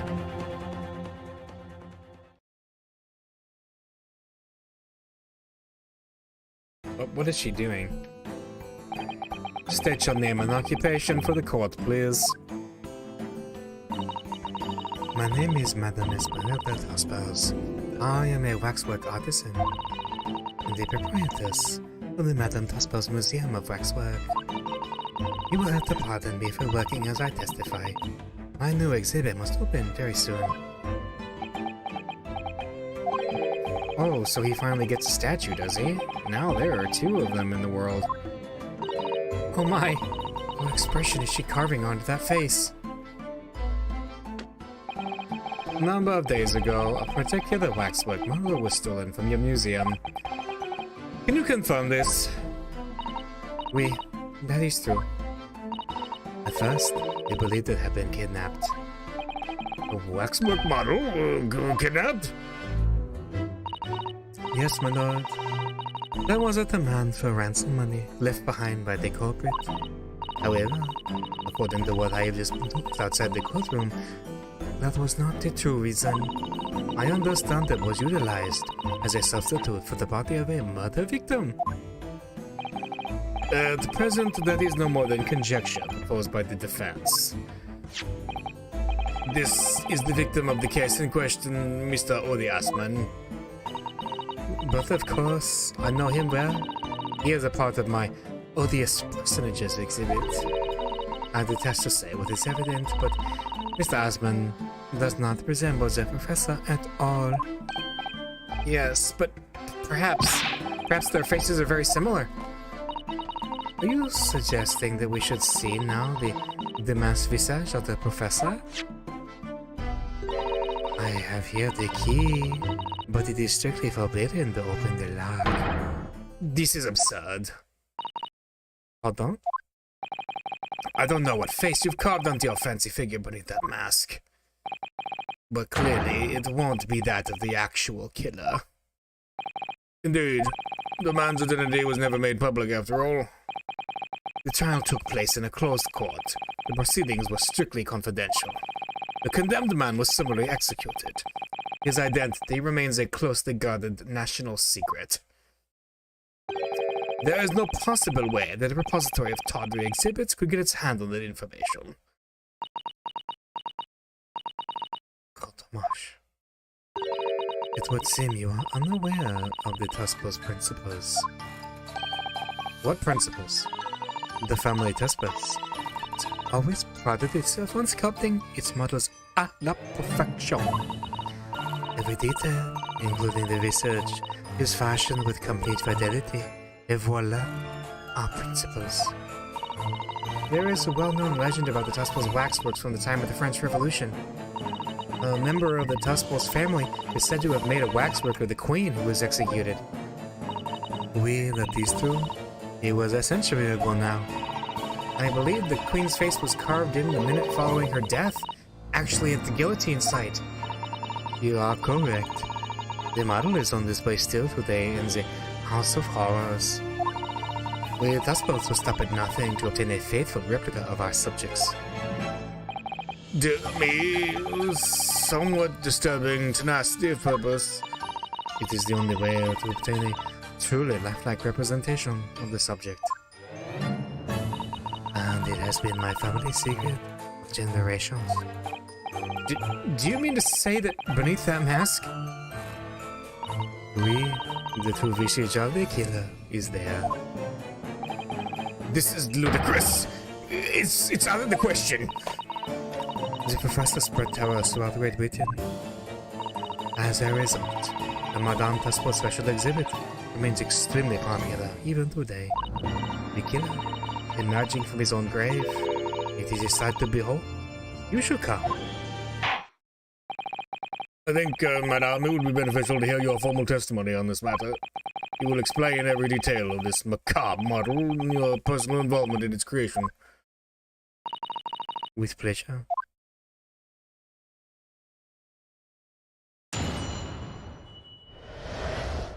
The Professor Waxwork. The special exhibit in the House of Horrors is based on the rumor a shock society in London. An impression the visage was taken directly from the corpse in accordance with Tusper's family principles. I enlisted the aid of the grave digger and created a mold for the head in the cemetery just before the interment. I hid myself till they gave me a signal. I was there for a very long time that night. As dawn approached, I was very worried that I would be discovered. Okay. The gravedigger, the mensationist? Oui. I will do all that is necessary to achieve the true resemblance my family is celebrated for. Nobody else knew. Only the gravedigger. What harm did it do, oh? So you truly saw it? The face of that monster? Not sure, really. I was aware at the time that his identity was a secret. But Tospos would not be Tospos if we did not insist on absolute fidelity to our sculptures. I don't believe this. I myself have seen the special exhibit at your museum, madame. A truly blood-curdling scene in which the murderer is emerging from his own grave. The scene that depicts was the subject of many rumors in London 10 years ago. I have here a newspaper from the time. The special exhibit was based upon the picture in this article. It was the most detailed account of what happened, as reported by the eyewitness who saw it. A 10-year-old article has been entered into the court record.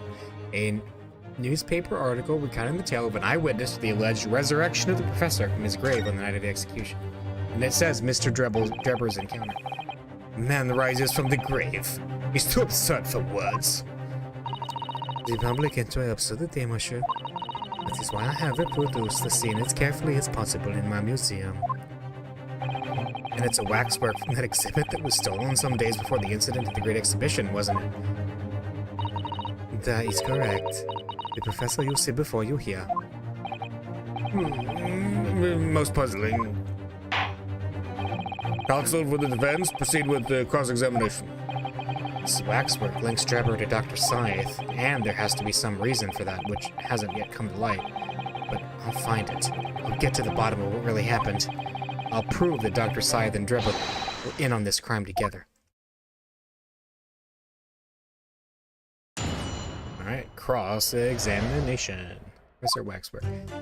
Before I cross-examine, I want to look at that article real quick. Alright. Charles Darwin to receive Copley Medal.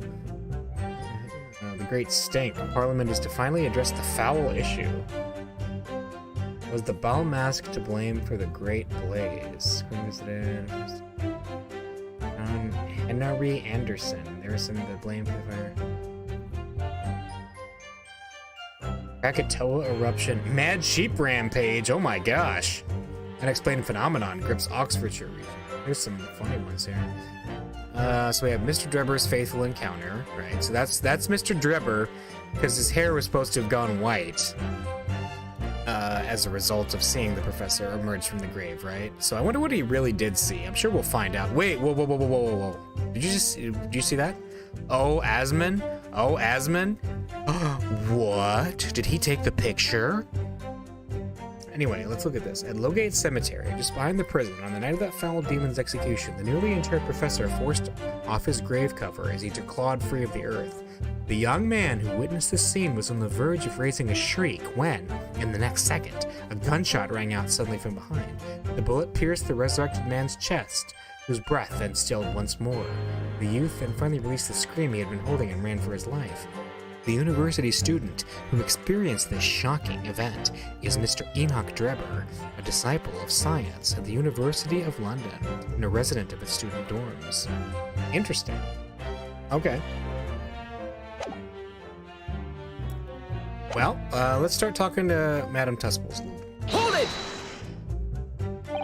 And that rumor would be a 10-year-old tale now, but one that no Londoner would ever forget. Alright, I know just what you're talking about, I think. Of course, it couldn't be anything else. Yes, that story will never disappear. The tale of the condemned killer rising from the dead. That is the central attraction of my house of horrors. The rumor was whispered all over the city, and it was like this. It was in Logate Cemetery behind the prison, in the dead of night after the execution of the killer.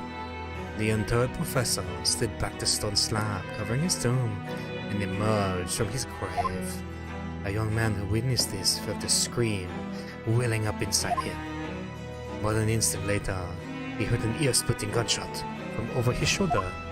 The bullet struck the emerging corpse, and he fell, motionless once more. The scream finally found its way from the mouth of the young witness, who turned and ran for his life. The corpse climbed out of his own grave? And then somebody shot him? Who was it? Nobody knows, even today. But remember, it was just a rumor. Perhaps nothing more than a ghost story. The good people love them. They love stories like this. That is why it was in every newspaper across the capital. But was it just a story? I mean, this is exactly the scene that can be seen today at your museum, isn't it? Oui, the special exhibit was modeled on that very illustration. For a while afterwards, the contents of that article were reproduced in every newspaper imaginable. Madam, might I say something? Please, go ahead, mademoiselle. When something is described as a rumor, it doesn't necessarily mean that it's entirely made up. I believe that often rumors contain elements of the truth. I see that people from the East can be just as astute as the people of Europe. Can you be sure, for instance, that the professor's execution was successful? It is not possible, but they did come back to life. Sorry? 10 years ago, I was there in Newgate Cemetery. After the criminal known as the professor was killed by hanging, I took a wax impression of his visage from the corpse just before it was interred. So I can assure you, the man was dead. I see. It would certainly appear that the condemned man suffered the intended fate.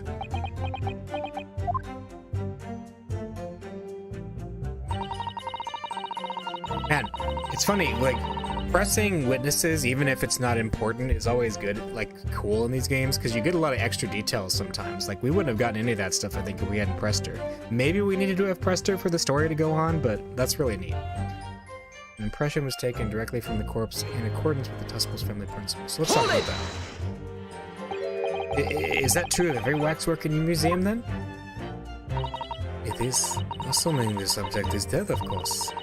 Our subjects have to cooperate in a similar way. I have letters from imprisoned criminals all the time, you know. What sort of letters? When my time comes, please make a waxwork of me. What's that? No. My museum is famous, monsieur. To be made into waxwork is an honor. And for some criminals, a symbol of status even. Because nothing says hardened criminal better than wax. And it is thanks to one killer in particular that my museum has gained so much popularity in London. I refer to the star of the special exhibit, of course, the professor, whose form you claim to have captured by taking an impression from the actual corpse. There are no exceptions to the principles of Tuspers. This is the A of the Gravedigger, so this is, yeah. Let's talk about that. I want to know more about this Gravedigger.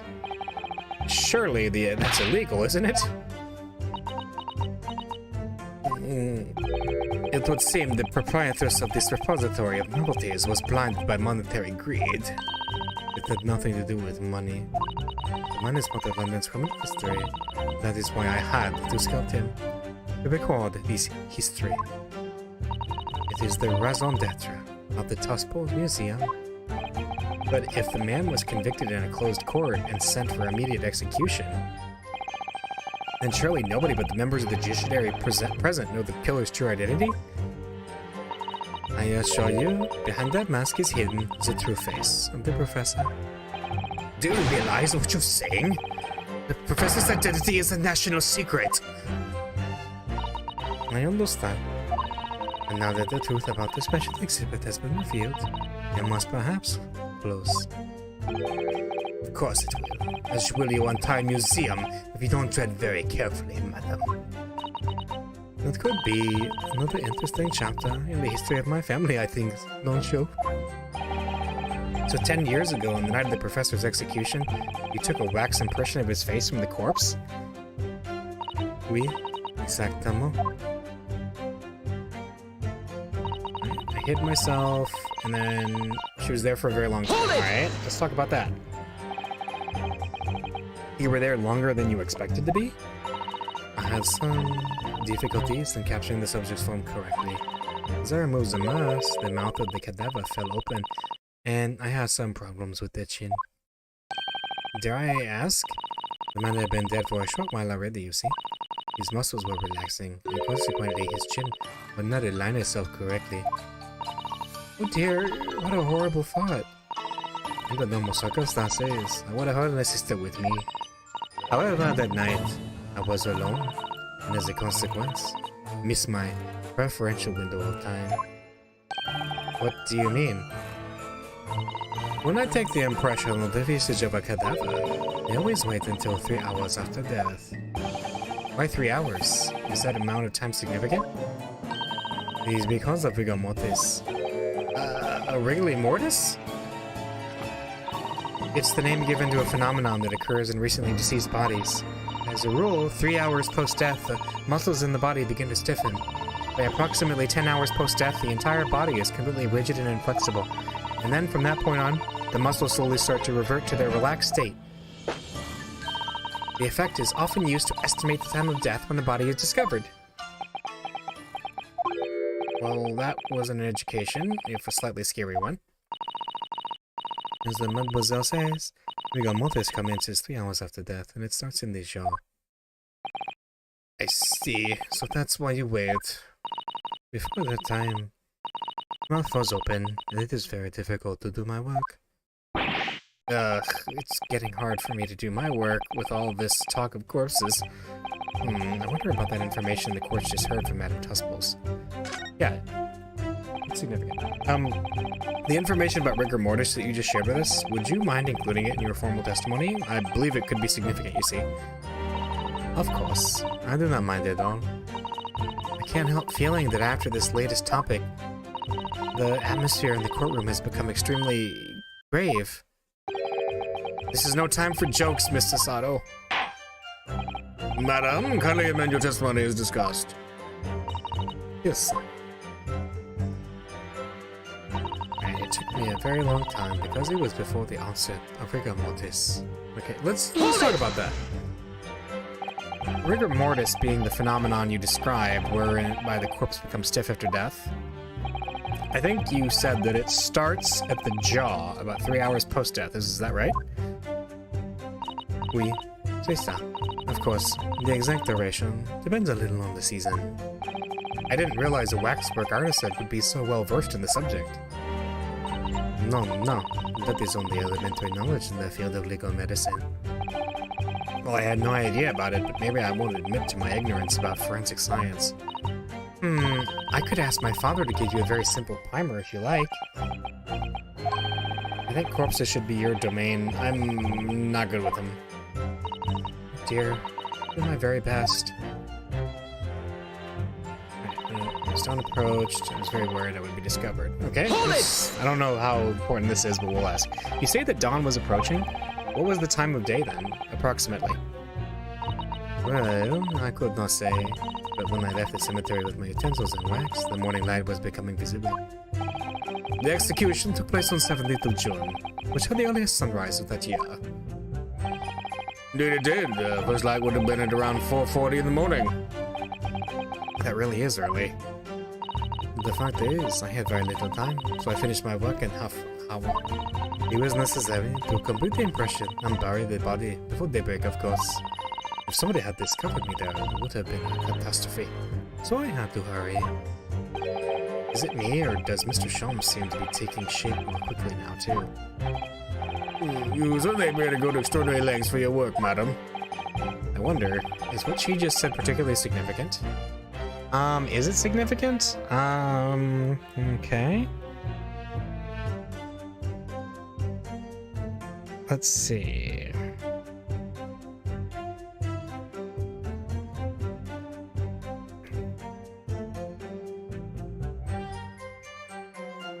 I don't know if it is. I don't know if this is. I don't think it is, so we're not going to.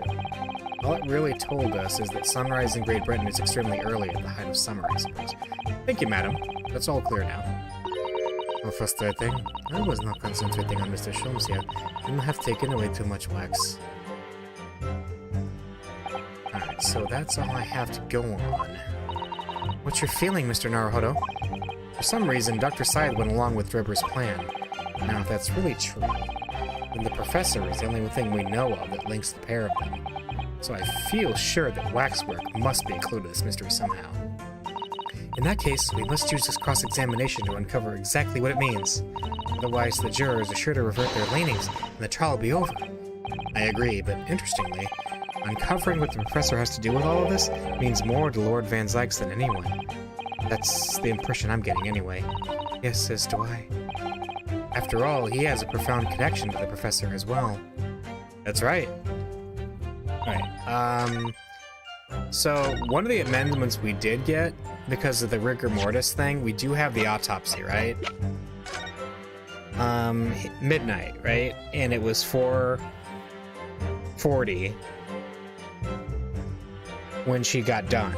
And she said there was a problem with the jaw, so rigor mortis should have set in. So he wasn't killed at the right time. I think that is the big thing. Let's try it. Let's try it. Objection! Yeah. Madam Tusbles, I have here an autopsy report that was filed 10 years ago now. It confirms the death of the professor following his execution at the gallows. And is that the problem? I believe it is, because your testimony and a particular detail in the report completely contradict one another. Quoi? Are you going to explain yourself, my Nipponese friend? According to her testimony, Madame Tusbles was creating her wax impression just before dawn. In that time, rigor mortis had not yet set in. Am I correct so far, madam? You are? Yes. As I say, the stiffening of the jaw is the first on the rigor mortis, 2 to 3 hours after death. But the man's chin was limp, so he cannot have been dead for a long time. But on the other hand, if you look at Dr. Syed's report, it quite clearly states the following. Death by hanging confirmed at midnight, 17th of June. No! The professor indeed died at midnight that day, and by the time you were sculpting his face, rigor mortis would already have set in. Oui, yes, you are right. The chin, it would have been completely stiff. In other words, this report is wrong. Objection! According makes mistakes when recording the time of death. The very idea is absurd. In that case, there's only one possible conclusion. The execution didn't actually take place at the stated time. Impossible! Ora! Ora! Absolutely, this is beyond folly.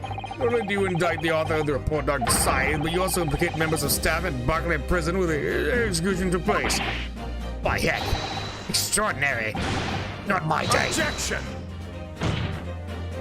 My learned friend appears to have overlooked one very crucial fact. What fact? Professor died that night, without question. He did. Of course he did. I moved the man's lip jaw with my own hands.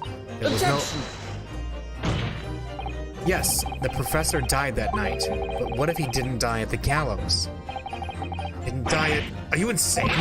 What exactly are you suggesting did happen in that case? It's almost impossible to believe, but it would explain the link between Dr. Syed, the professor, and that one other person of interest. I have evidence that will explain exactly what I'm suggesting happened that night. Council, present the evidence at once. The evidence that allegedly explains what really happened the night of the professor's execution. The newspaper. Take that! What happened that night is written very plainly in this newspaper article. Executed criminal returns in the dead of night at local cemetery. You're suggesting it was a corpse coming back from the dead now? Well, if this article is to be believed, yes. The professor, assumed dead following his execution, emerged from his grave and was killed again. Objection! Don't be a fool. That's simply a rumor published by the gutter press. Can you be certain of that? Are you serious? The point is, as the article says, there was a witness to what happened. My word, yes indeed. Man, wait. The young man who stole into the cemetery by chance that night. Objection! Of course there was a witness. The story didn't write itself, but obviously the man made it all up. In any case, it was 10 years ago now. There would surely be no hope of finding him. Dude. Come on. Keep up, Judge. Objection! Keep up. He's in the courtroom right now. On the contrary, my lord, we all know this witness very well. What? Well, are you suggesting, counsel, that you've identified the person in question? That you know who claims to have seen this utterly incredible events take place? Yes, my lord. In fact, you could say that he's right here before my... Yes, that's exactly what I said. Really? Come on. Isn't this... Are they going to make us pick who it is? You will substantiate your latest claim now then, counsel. Who is the alleged witness of this staggering scene from the cemetery 10 years ago? He's right here. Take that! The man in question is Mr. Enoch Drebber. I mean, how do you get that wrong? Drebber? The previous witness? The special exhibit in the House of Horrors at Madame Tussauds Museum of Waxwork recreates that decade-old scene in great detail. A condemned criminal emerging from the grave, and beside the tomb, a young man with a lantern stumbling upon the terrifying sight. And that young man is a 10-year younger Mr. Enoch Drebber.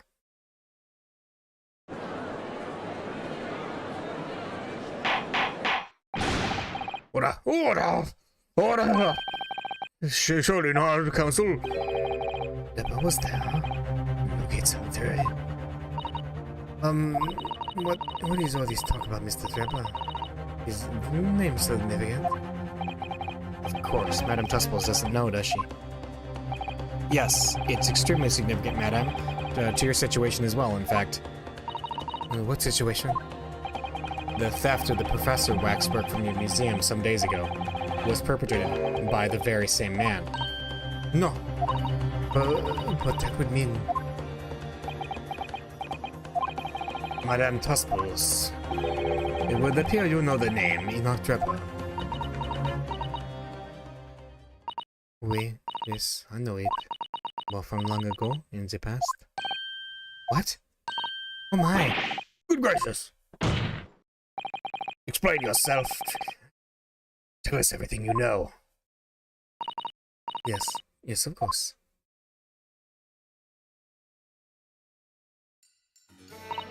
The story of the young man and the terrible sight he witnessed in the cemetery 10 years ago was published in every single newspaper in London and throughout Great Britain. However, in all of the articles, the witness was simply described as a certain young man. No details were published about his identity. His name was never revealed. That is, apart from in one newspaper. The Daily Circus. It is the paper from which comes the article I have already shown to court. You're saying that his full name was only publicized in that article? Goodness me, yes, here it is. The university student who experienced this shocking event is Mr. Enoch Drebber, a disciple of science at the University of London and a resident of its student dorms. Unbelievable. When I read the article, I went to meet with the man. His discovery of the condemned criminal coming back to life in the cemetery in the dead of night would make a perfect exhibit for my house of horrors, whether it was the truth or not. I see. So you went to meet Mr. Drebber in order to sculpt a waxwork of the man, did you? Exactement. He was studying science at the University of London in those days. He was just a poor student. I paid him £5 to model for the waxwork. And since that time, it has been in my museum to recreate the scene of terror in the cemetery.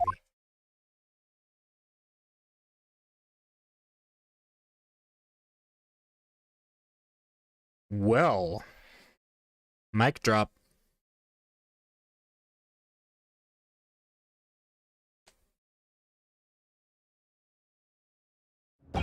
So, 10 years ago, a young man appealed to the public about an extraordinary event he witnessed. A criminal who had been put to death re-emerging from his grave in the middle of the night.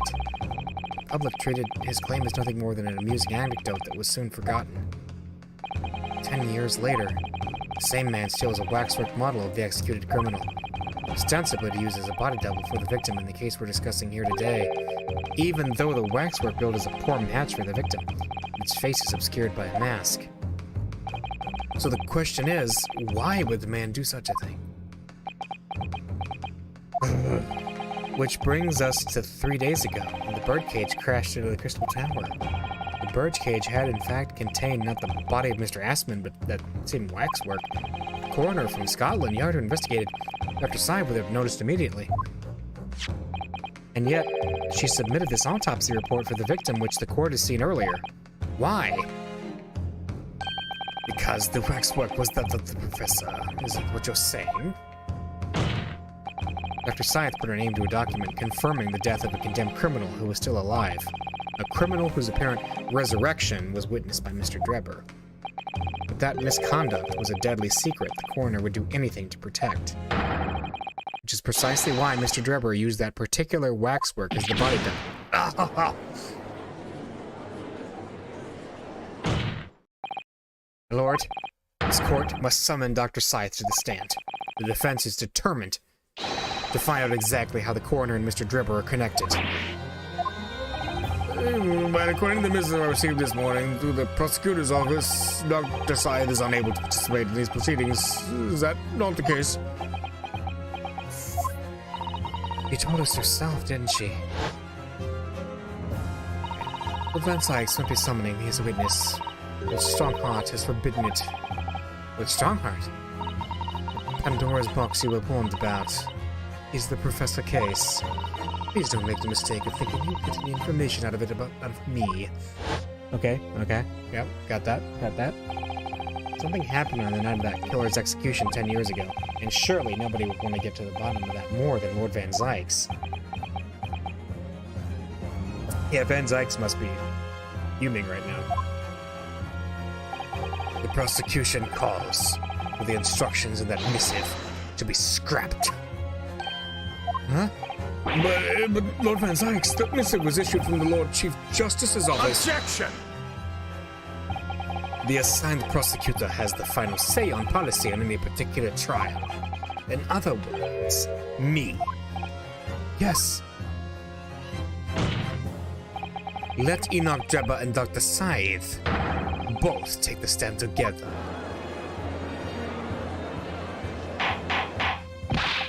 Order! Very well, I will uphold your request. Bailiff, send a subpoena with immediate effect addressed to Dr. Scythe and the forensic investigation team. The woman is compelled to attend on Her Majesty's orders. Alright then, Enoch Drebber and Dr. Scythe. If they weren't colluding with one another, this crime could never have been committed. The gem just a stone throws away, I can feel it. The truth behind all of this is about to come out. Oh boy.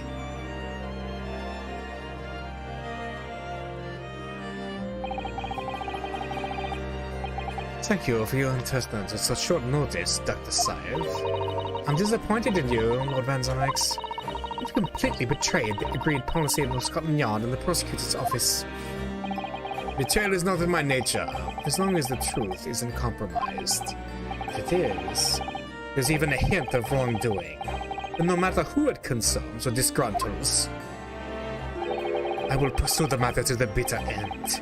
That's what any prosecutor worth his salt. Mr. Drebber, you took the victim's life by means of a machine that you constructed in your workshop. And Dr. Scythe, as the investigating coroner, you were the first on the scene to examine the victim's body. It is the belief of the defense that you collaborated with each other and were both complicit in this crime. And where's your evidence? At present, we have no definitive evidence, but we do have a very significant clue. What are you talking about? I'm talking, of course, about the waxwork. This model of the killer, known as the Professor, who was sentenced to death 10 years ago. You don't need to tell me. I witnessed the man's execution with my own eyes, and officially pronounced him dead. That remains to be seen. Is that so? According to newspaper reports from the time, on the night following his execution, the killer came back to life. Don't waste my time. And the sole witness to that mysterious event was you, Mr. Drebber, wasn't it? If what you saw in the graveyard that night 10 years ago wasn't some chilling fiction but reality, it would make you privy to a very great secret of Dr. Scythe's. A secret so profound it could compel the coroner to agree to collaborate in your evil scheme, in fact. Mr. Drebber, tell the court. Tell everyone the truth of what you saw that night in Lowgate Cemetery. Man, Drebber is like deer in the headlights here for some reason. He was the student who saw it. You can see the resemblance, actually, can't you, with the man and Madame Tuscal's, I mean. Surely he's not going to claim that's really what he saw, especially not after all these years. He was a research student at the University of London, wasn't he? A bit too clever for his own good, if you ask me.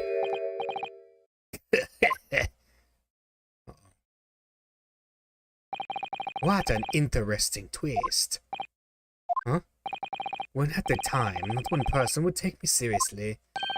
Yet now here we are 10 years later, and suddenly my story matters, in a court of law too.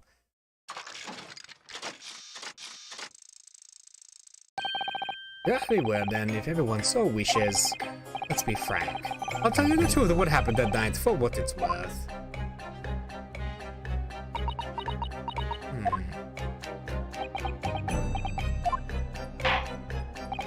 So, Mr. Drebber, your testimony, please, and about the events of that night 10 years ago.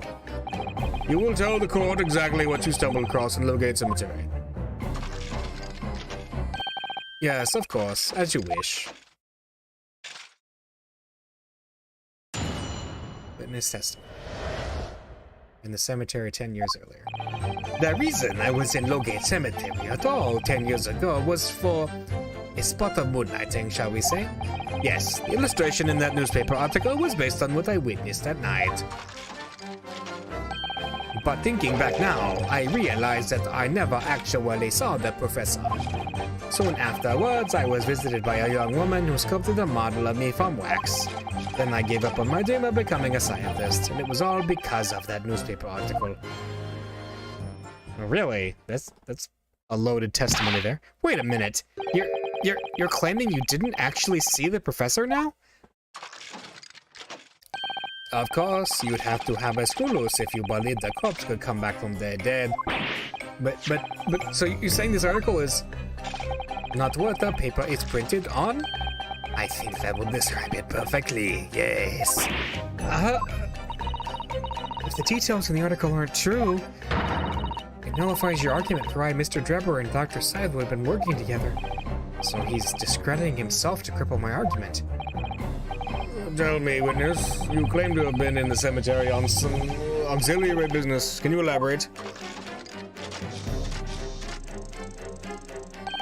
That's right. Grave robbing, to be precise. Jeez! As you know, Lowgate Cemetery is at the rear of Barclay Prison, so among students at the university, it had a reputation for being haunted by the ghosts of condemned convicts. Grave robbing, you say? Yes, exhuming fresh corpses to sell is reasonably lucrative. Of course, I never laid a finger on any valuables buried with the dead. So you were on one of the so-called resurrectionists. A particularly unpleasant scourge on society. Actually, my fellows and I went by another name, the Repurposers. That is quite beyond the pale. You would invite divine retribution, sir. Yes, well, I think I suffered retribution enough.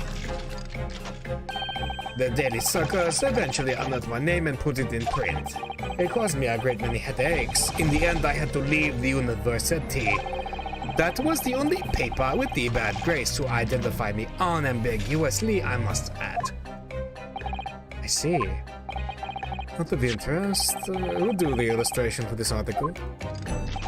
Ah, yes, that was the reporter who exposed me. He sketched up right in front of me as I described the scene. Obviously, as time ticked on, I bitterly regretted what I'd done, claiming to have seen something I never truly saw.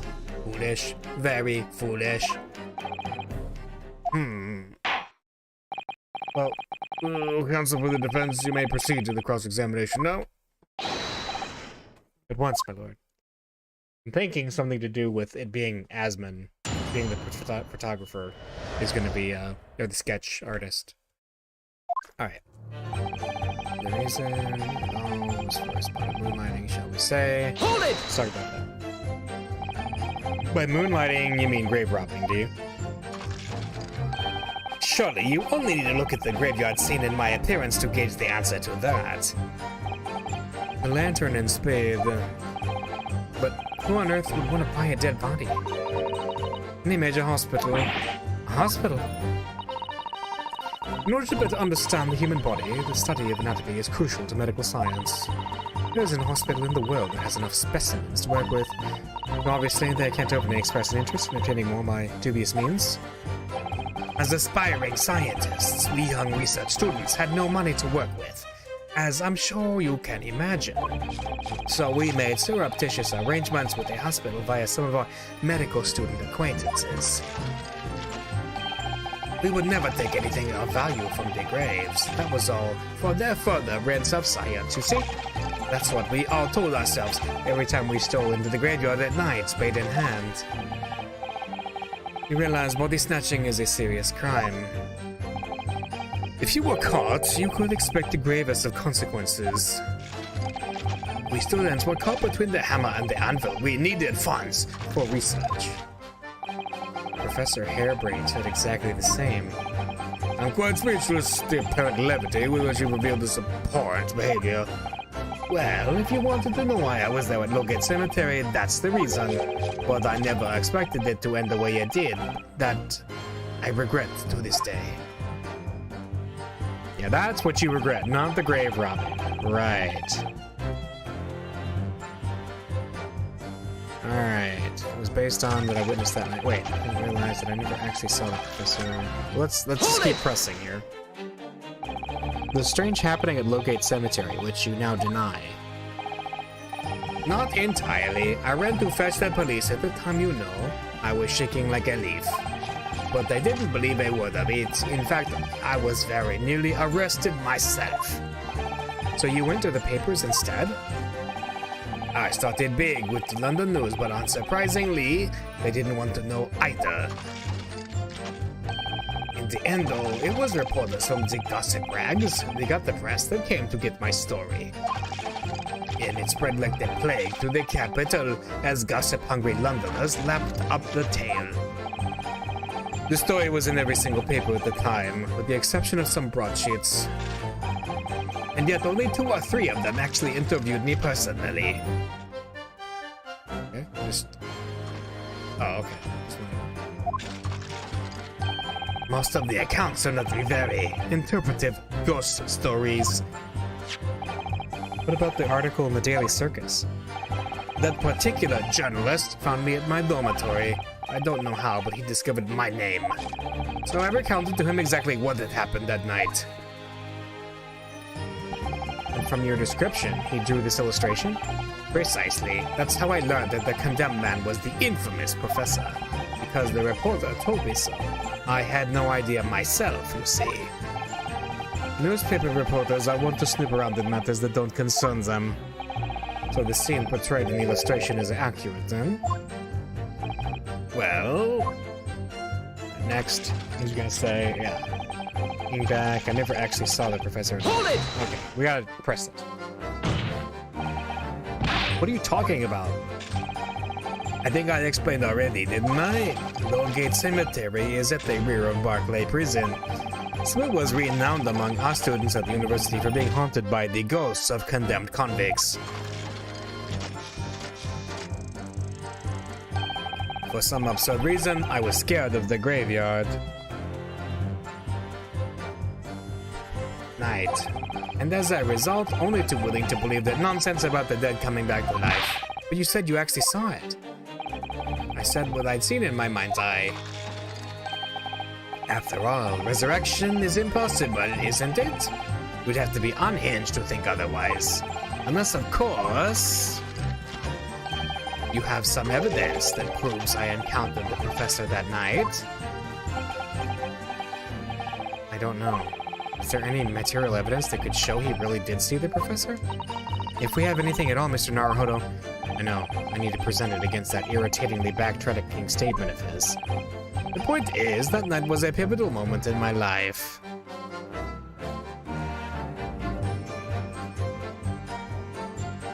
Okay. Soon afterwards, I was visited by a young woman who sculpted a model of me from wax. Hold Okay. it! That young woman being Madame Tusples, of course. Precisely. I must say, I didn't expect to run into her again like this 10 years later. As I have explained, I went by the name published in the article, and with that, I found the men. Yes, the article in the Daily Circus, I think you said. I was a poor student with barely a penny to my name at that time. The young lady put £5 in front of me. So you readily consented to having a waxwork of yourself made and gave permission for it to be put on display. I did. I should say what little I had to sell, I concluded. Oui, I remember now. I purchased something else from you that day, n'est-ce pas?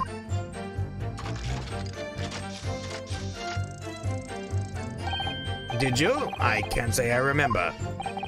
What was it, madam? His camera. Ah, Oh yes, I made a point of taking it with me whenever I made an excursion into any cemetery. You took a camera with you, sir? To what end? To record the details of the bodies I disinterred. But I had no intention of ever visiting a graveyard again after that night, so I sold it. Yes, I see. but I still have it, monsieur. It is part of the special exhibit in my house of horrors. I am very meticulous about such details. It is the Tuspel's way. It would seem then, this is the very camera Mr. Drebber took with him to Lowgate Cemetery on the night in question, and there's blood on it. Yes, interesting. The details of the camera have been updated in the court record. Alright, that is very good to know.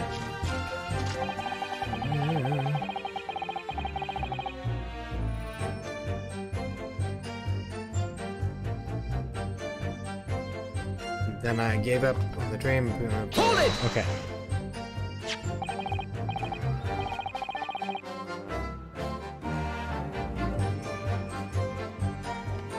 This article, you mean? Published in the Daily Circus?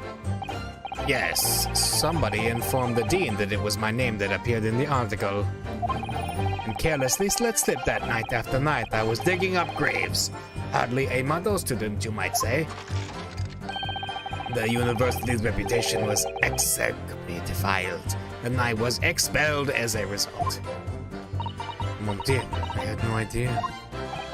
Having been run out of university, you found employment in a somewhat specialist trade.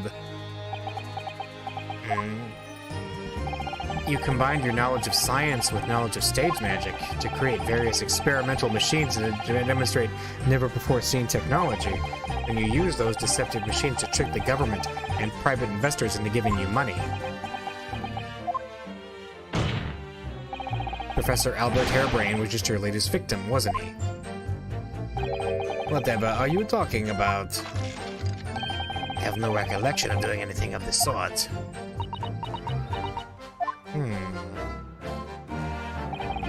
was Drebber up to? Why would he suddenly change his tune and recant his claim? I wonder if perhaps it's because his circumstances have changed now. What circumstances? Well, if he admits to having seen the professor emerging alive from his grave 10 years ago, he will expose a secret in Dr. Sai's past that she would desperately want to hide. Yes, of course. If Drebber and Dr. Sai are working together now, and if Drebber were to betray her, there would be no reason for her to continue to cooperate. In that case, there's only one way around it. I'll have to prove he really did see it. Prove he really did see the professor's corpse coming back from the dead, as he originally claimed. Yes, Mr. Naruhodo, exactly.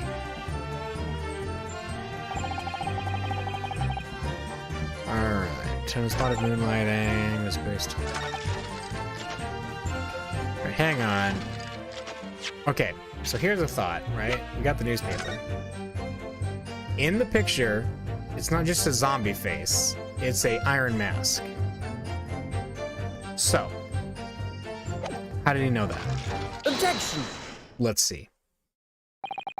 Sorry, Mr. Drebber, but I don't believe that. Don't believe what? Your latest claim. You did see the professor on that night 10 years ago. Oh dear, we seem to be at odds, but I was there, and you were not. I know what I didn't see. The illustration with this new article was drawn based upon what you told the journalist that you witnessed. A figure emerging from a tomb, wearing an iron mask. Yes, once a killer was tried 10 years ago, it was decided in the closed court's ruling that the man would wear the mask to hide his identity. It wasn't to be removed even during his execution and subsequent burial. Not even the prison wardens were to see the man's face. But obviously, the provision of the mask was not public knowledge. So Mr. Drebber, as you've just heard, a lowly student of the University of London, certainly wouldn't have known about the condemned man's mask, so unless you'd actually seen the professor that night, it's inconceivable that the artist would have included the mask in that illustration. Uh-oh. Yeah, that's right. Got him. We got him. Order. Order. Well, Mr. Drebber.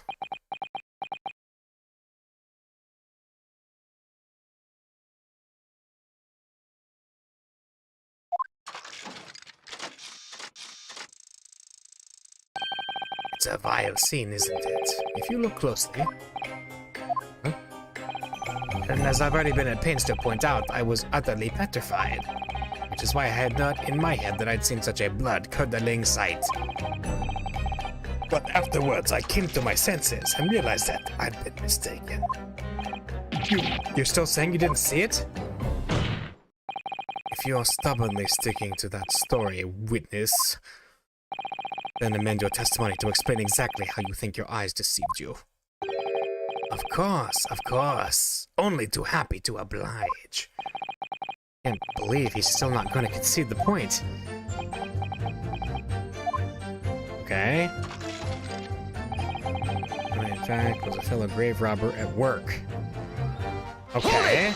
We gotta... No, I'm not gonna let this go. A fellow grave robber? What are you talking about? Well, I wasn't the only one busy in the cemetery that night, you know. Other body snatchers were at work. Of course, when I saw one emerging from the hole he dug, my heart very nearly stopped. So that's the terrifying sight I actually saw, you see. You're claiming it was just another student, an equally unselfish business as yourself? Many of the medical students would wear metal masks to protect them from bacteria during dissections. Clearly, the fellow was using such a mask to protect his anonymity. Wouldn't you say? Objection! But there's more to the story, isn't there? The article goes on to say, in the next second, a gunshot rang out suddenly from behind. The bullet pierced the resurrected man's chest, whose breath instilled once more. We might assume that the sexton discovered the miscreants at work, perhaps, and fired upon one of them. If a gravedigger had shot someone in the cemetery, I think it might have been a rather big news, my lord. Yes, well, I can only assume it was an embellishment bolted on later by the reporter. Oh. Excuse me! Madame Tesples? Don't take it out on Mr. Sholmes. Ooh la la. Pardon. I was lost in my thoughts. Would it be fair to say that Mr. Drebber's last remark was significant to you in some way? I thought it was a little strange, that is all. Monsieur Drebber, you claim this now? If you don't mind me saying, madame, what are you talking about? Well, when I met you 10 years ago at my university dormitory, you recounted to me about your adventures in the cemetery, no? Including the gunshot. Stop! You might want to watch your tongue, you know. Objection! Have a care, Drebber. That's no way to speak to a lady. Grr! Please, Madame Tusples, carry on. Of course. According to what Monsieur Drebber told me at the time, he did hear a gunshot from behind him, and the bullet hit the condemned man. I said nothing of the sort. No, you were very explicit about the details, about the mask that the figure was wearing, and the blood that spattered over you when he was shot.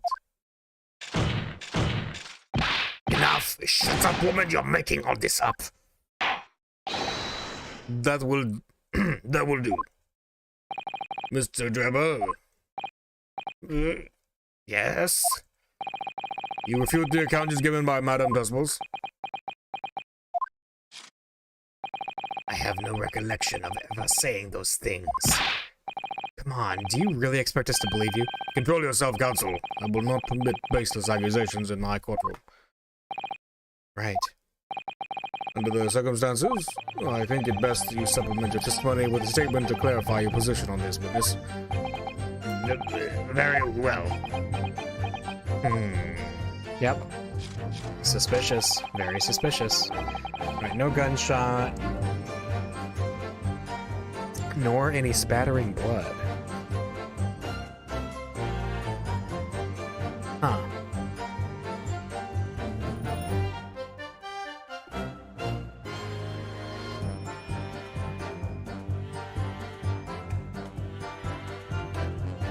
There was no gunshot from behind me, nor any spattering. Well, that's an easy one. That's like effortless. Here. All right. I mean, we've got the camera with the blood stain. So there. I don't know. Should we press it just to get the details? Let's do it. Yet Madame Tusples has testified that you told her about both of those details. Not true. I said nothing of the sort. 10 years ago passed. 10 years ago. Without material evidence to the contrary, you have no grounds on which to question the witness's word. Tell me, Madame Tusples. Oui? What exactly did Mr. Drebber say about the blood that apparently spattered on him? Very angry.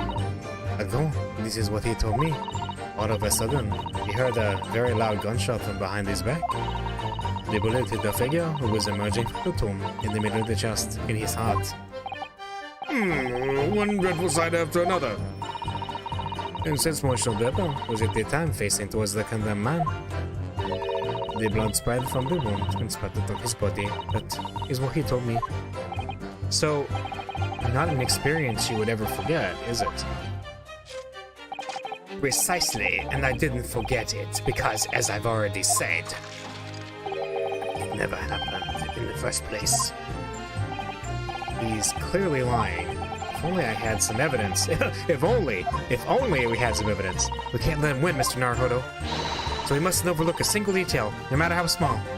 It's a nice hint, but we already got it figured out. We're way ahead of you, game. We're way ahead of you here. Alright. Now we'll present. Presenta. Objection! It's got blood on it, buddy. Mr. Drebber, do you remember this camera? But that is the camera for the Fateful Night. Yes, we borrowed it from the House of Horrors. It's the camera you took with you to the cemetery that night, Mr. Drebber. And is that supposed to be significant? This kind of camera is rarely seen in our homeland, so my colleague and I were keen to examine it closely. We noticed that the lens extends to forwards on the end of some bellows. Like this. Hold it! What's that? Just on the bellows. It looks like dark red stain. That's right. It's a rather conspicuous mark here on the bellows, in fact. Good lord, are you suggesting... Dab, yeah. Yes, my lord. It would appear to be a spatter of blood.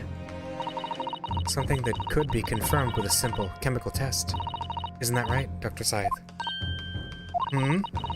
Very difficult to determine if it was human blood, not the blood of some animal. But yes, to test whether or not it's blood at all is simple enough. I propose that Madame Tuspel's testimony was correct, and that on the night in question 10 years ago, you were splattered with blood from the gunshot wound. Well, And that, furthermore, you really did witness the condemned professor emerging from his tomb.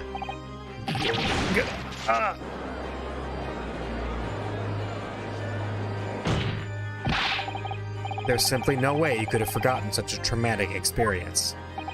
In other words, the only explanation is that you're trying to hide the fact that you saw the professor that night. objection! But why? Why would he want to do that? Well, not for his own gain, it would seem. But who's then? Who could benefit? Mr. Drebber is obviously lying in order to protect somebody. My goodness, he's shielding someone? Oh, geez, who could it possibly be? Yes, my lord, and clearly, it's someone who doesn't want the truth about the professor coming back to life to be exposed. Well, counsel, who is it then? Who is this witness trying to protect by lying about what he saw that night? Take that! The obvious answer is Dr. Scythe. Scythe? Whatever do you mean? Imagine if the convict who'd been sentenced to death was not in fact killed. Imagine if that was to come to light. What's he insinuating? And imagine if the convict in question was the country's most hated mass murderer. If it was the professor. That would be an unprecedented scandal. Objection! This is beyond the joke.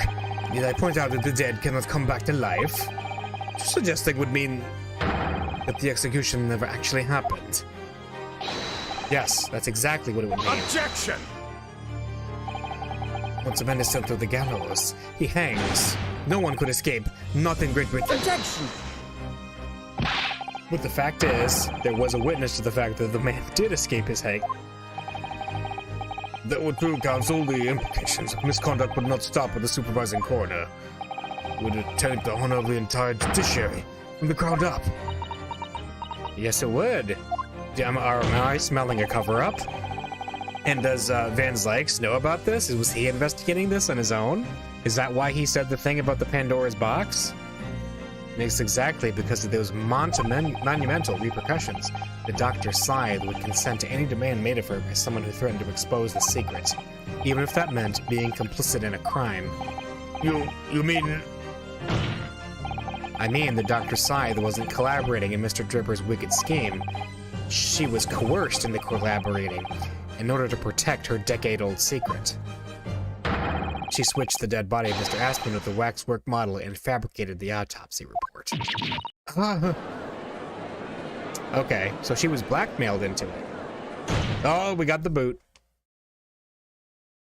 Lord Van Zykes. Pray forgive my the freshly filled hallowed chalice, and a whole raft of other discourtesies now. Goodness me. It's just the sort of tall tale Londoners would enjoy, I grant you. An executed killer rising from the dead. A Scotland Yard cover-up. Conspiracy at the highest levels. So let me ask you one thing. What's that? If the condemned man really did emerge from his tomb that night, only to be shot in the chest, who pulled the trigger and disposed of him forever? Well, I have no idea at the moment. We have too little information to work that out at present, I think. I couldn't agree more. The Old Bailey is no place for wild fantasies. And have you considered this, my loaded Nipponese friend? Considered what? Do you realize just what a dangerous endeavor it would be to coerce this woman to such criminal activity?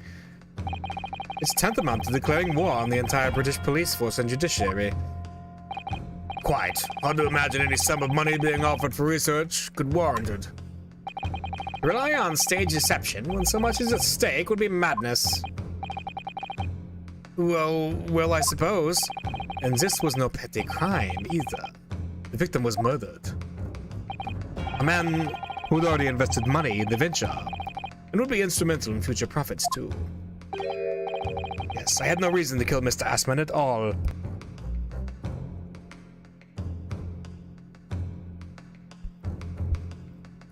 Oh, but you did. He's the guy who published your name and ruined your life. Was this possibly out of revenge? Oh my. Or are you forgetting that his death results in me receiving not a single penny? The court is already aware of the contract between myself and the victim, no? There is the contract, that's true. The motive for this case runs deep, though. I can feel it. Using threats to force the head of the forensic investigation team to cooperate is extreme, especially for a government grant he had no guarantee of receiving in the first place. If the research grant was the aim, taking Mr. Assman's life would have made no sense anyway. Which means Mr. Drebber's motive wasn't money at all. He was just trying to kill Mr. Assman. Why? What was his motive then? Your time is up, my learned friend. I'd say you have one last chance before the jury lose their patience with this charade. Let's see if you could back up your heady proposal, shall we? How do you explain why this engineer would throw all caution to the wind and threaten his own country? At this point, I'm not prepared to listen to more of this outlandish conjecture without proof. So, counsel, present your evidence. All right. Who exactly was Mr. Assman to Drebber? There's a connection there that no one's seen yet. And I'm going to have to present 2 pieces of evidence to show what it is. Wait, 2? Yes, my lord. The evidence that establishes the motive and explains why the witness wanted the victim dead is right here. Wait, 2 pieces of evidence?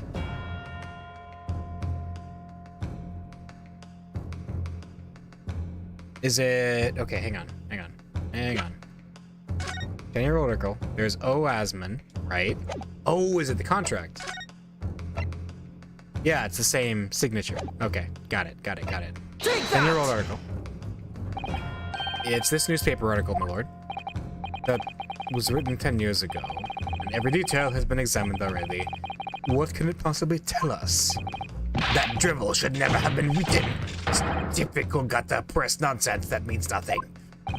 Yes, on its own, it isn't particularly significant. However, when considered alongside another piece of evidence, it will completely explain your motive for wanting Mr. Assman dead. What other evidence? Counsel, you will present your supplementary evidence without delay. The evidence, which when cross-referenced with the newspaper article, establishes a motive for the deed. Contract. It's this contract, my lord. Mr. Drebber, this is the contract you signed with Mr. Assman. Yes, that's right. The very document, in fact. That proves I had no reason to kill that man. No, I'm afraid not. What? There's something very significant that this newspaper article and the contract have in common. Really? And it's that common link that shows very clearly why you were determined to kill Mr. Odie Assman. It seems the defense has uncovered something the rest of us have missed. So, my learned friend, point out what these 2 pieces of evidence have in common. Where exactly is the link between the newspaper article and the contract? Take that! What these 2 pieces of evidence have in common is a signature. A signature? The signature on the illustration that accompanies the 10-year-old article and the signature on the contract. belong to the same person. What? As the court has heard, this illustration was drawn 10 years ago by the newspaper reporter who found Mr. Drebber and interviewed him about this ordeal. If you look closely, the reporter's signature can be seen in the bottom right corner of the drawing.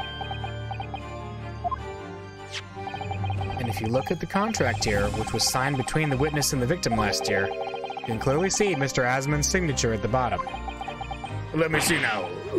Good lord, yes, they're identical.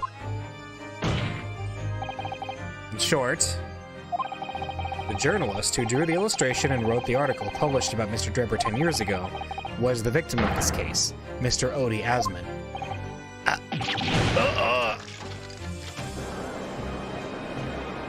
We got him. Objection!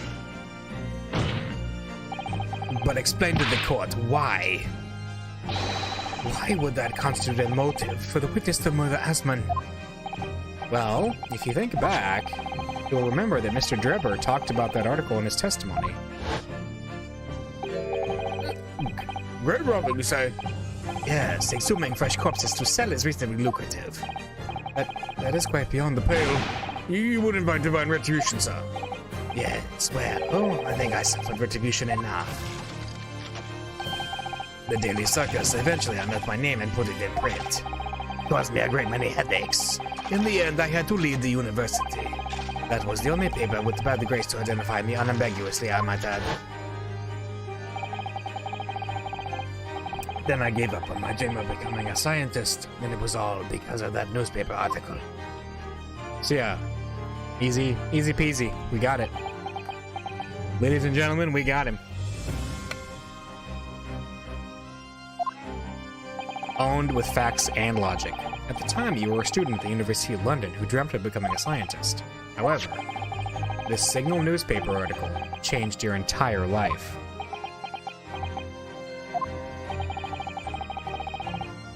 So, Mr. Asman used to be a newspaper journalist, did he? He did, my lord. In fact, it's a widely held belief that Asman managed to position himself at the heart of his criminal network, thanks to the many dubious connections he made during his time as reporter. So you had to give up on your dream and leave university. You lost everything. Eventually, you found yourself working in the field of science, but only in the shadows. And all because of that article. Written by Mr. Asman. Enough!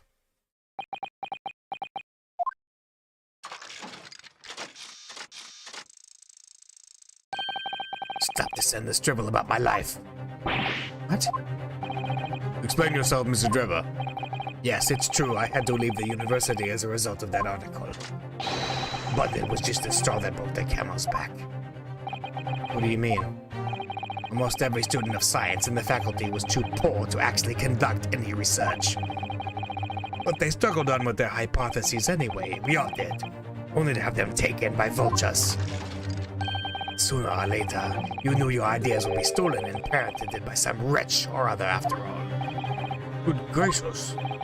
Making a name for yourself as a scientist in a climate like that was a miracle only a select few geniuses could ever hope to achieve. Personally, I wasn't one of those geniuses, so it was hardly a wrench. Being forced out of the university because of Logate was the best thing that could have happened. Objection! Mr. Drebber, do you genuinely believe that? Of course I do. Who's better placed to know whether or not I possess a talent for science than me?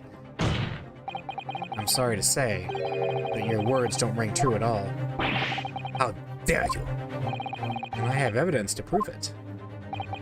How are you in a position to say anything about me? I don't know you from Adam. Fine, if you think you have evidence, go ahead. Show it. What could possibly have to do with the idea that I was happy to leave the university because I lacked talent? Oh, the trophy. The trophy. Right? Yeah. Take that! Do you remember this, Mr. Drebber? We found it at your workshop. Is that a Royal Society trophy for excellence in science? what exactly is this trophy, Council? It's the greatest honor that can be bestowed on a young scientist, my lord. There is no higher accolade. It recognizes emerging talent and promises a bright future. Gracious. Your prospects for the future were excellent, weren't they, Mr. Drebber? Because even then, if you were a genius in your field. But you lost everything. You had no more future. Your talents would go to waste. All as a result of this one newspaper article. I don't know when you realized who Mr. Asman was, but when it dawned on you that he was the same journalist who 10 years ago ruined your life, it's abundantly clear that you had no intention of forgiving the man.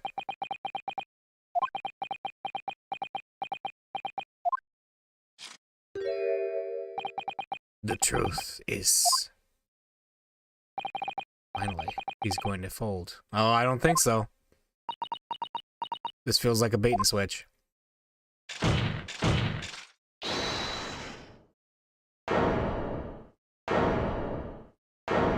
Who said it? It was... Oh, you did. Huh. Fine. Clearly this has run its course now. What? I admit it. All of it. What? What are you doing? It's exactly as the Japanese man said. I was coerced into going along with this man's plot to murder the victim, on the condition that he kept my dirty secret from 10 years ago. No. Good Lord! Dr. Syed, you realize what you're saying, woman? It's all true. That day, when I arrived at the Crystal Tower and saw the birdcage, my heart nearly stopped beating. That memory from a decade ago that I'd done my best to bury deep inside myself. It was the professor again, staring me in the face, and then, before I had a chance to react, I noticed something else. There was a note tucked inside the model's jacket. Dr. Scythe, you will go along with my plan. I'm someone who knows the truth about what really happened that night, 10 years ago.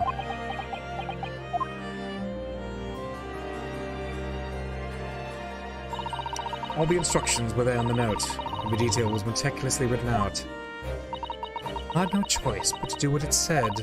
I made the necessary alterations to the scene and fabricated the autopsy report as instructed. There was really no other choice. It had to be done to protect the judiciary.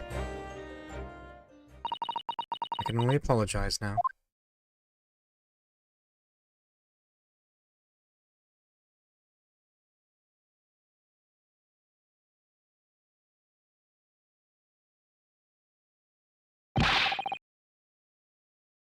On earth would you buckle now? No, there's no point trying to hide it anymore, is there?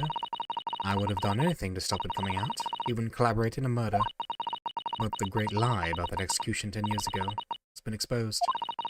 Whatever happens, I'm finished. So then, Mr. Drebber, what do you say to that?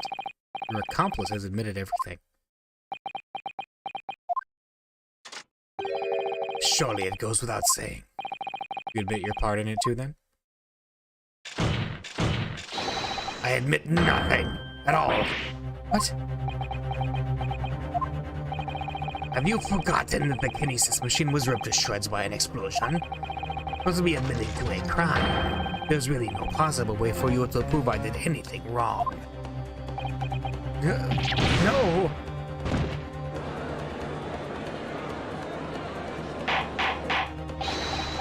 Hurrah, hurrah, hurrah! Whatever this man says, I admit everything. He threatened to expose my secrets, so I went along with his plan. And Lord Van Zyg's. Yes? I hope you'll accept my apologies. What happens next is in your hands, of course. I've heard more than enough now. I hereby present the final findings of this court. This trial is not the proper forum in which to pursue the alleged wrongdoings of Mr. Drebber. The defendant is Professor Albert Harebrain. Very true. It had slipped my mind. Isn't he one of your closest friends? As the court has heard, Mr. Scythe has admitted to the allegations brought by the defense, thereby absolving the defendant of any possible guilt. You mean... At the present time is the conclusion of this court, the defendant was not involved in any wrongdoing. Does the prosecution have any objection?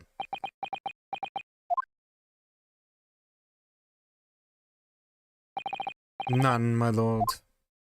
Well, congratulations, Mr. Naruhodo. Wait, this is feeling a little weird. This is feeling way weird. You've proven Professor Harebrain's innocence. Without further ado, then, the adjudication. Unless the prosecution and defense have any other matters to discuss. Wait, what did Sholmes say at the beginning of this? He said that even if it feels like it's over, keep pushing.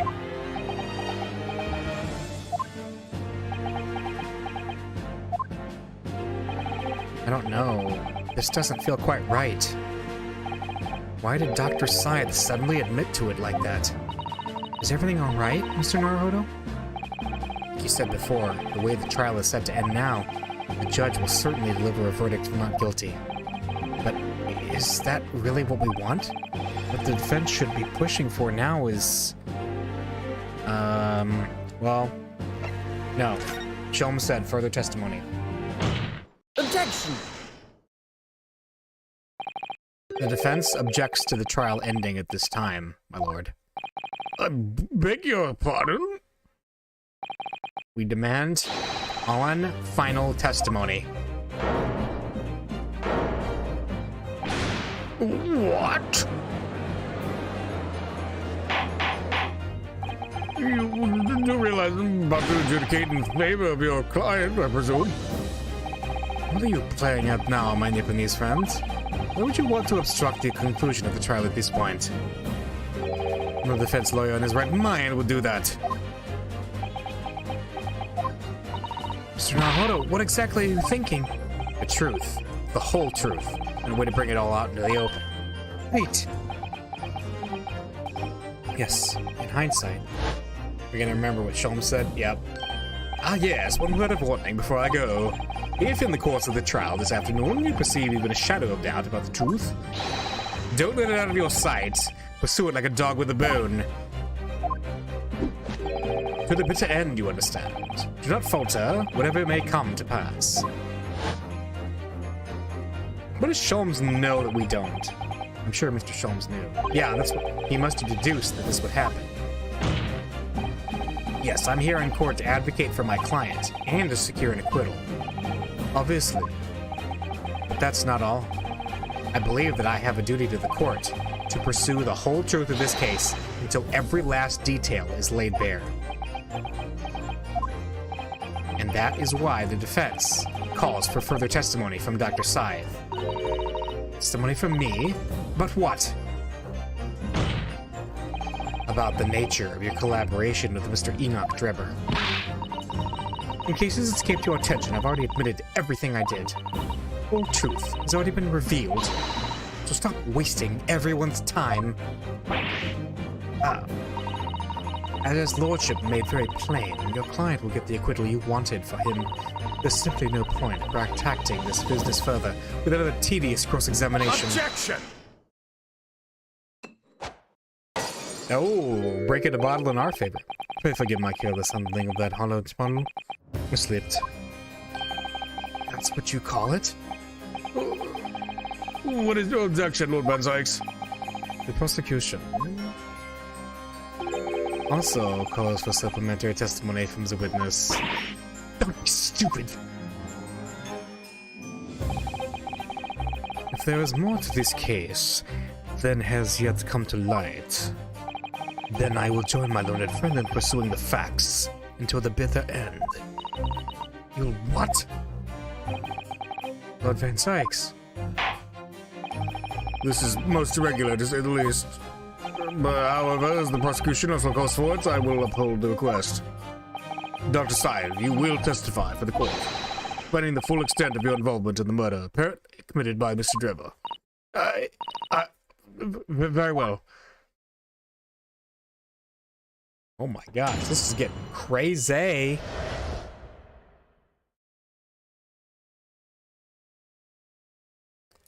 Alright, the waxwork plot. It all began at the scene when I was at the waxwork and the note tucked inside its jacket. The actual body of the victim, as indicated in the note's instructions, was beneath the experimentation stage. The body had to be arranged in certain ways to implicate the defendant, which was my job. I enlisted the help of the entire forensic investigation team to dress the scene appropriately. So wait, the whole forensic team are accomplices? The truth about the execution 10 years ago is a state secret at the highest level. I had to protect it. Okay. There's a lot to unpack here. So I was right. The stage and the machine were all specifically designed for the deception. So it seems, and all meticulously repaired. You did well to see through it. You're a very shrewd boy. So kind of you to say. And what about this autopsy report then? All I did was record the location of the body as being in the Crystal Tower instead of under the stage. So that's all? It's a terrible corruption. Only my team were aware of the deceit, and then only under my explicit instructions. Nobody else at Scotland Yard knew anything about it, I assure you. We must be thankful for small mercies, I suppose. Well, I believe that testimony has clarified everything. There's no particular need for a cross-examination, I would say. No, I disagree. I can't shake the feeling that something's wrong. Just look at that expression on Dr. Sai's face. It's the defense's right to cross-examine any witness following testimony. What is it about you Japanese that makes you also doggedly persistent? Very well. If you so desire, counsel, proceed with the cross-examination. Yes, my lord. Okay.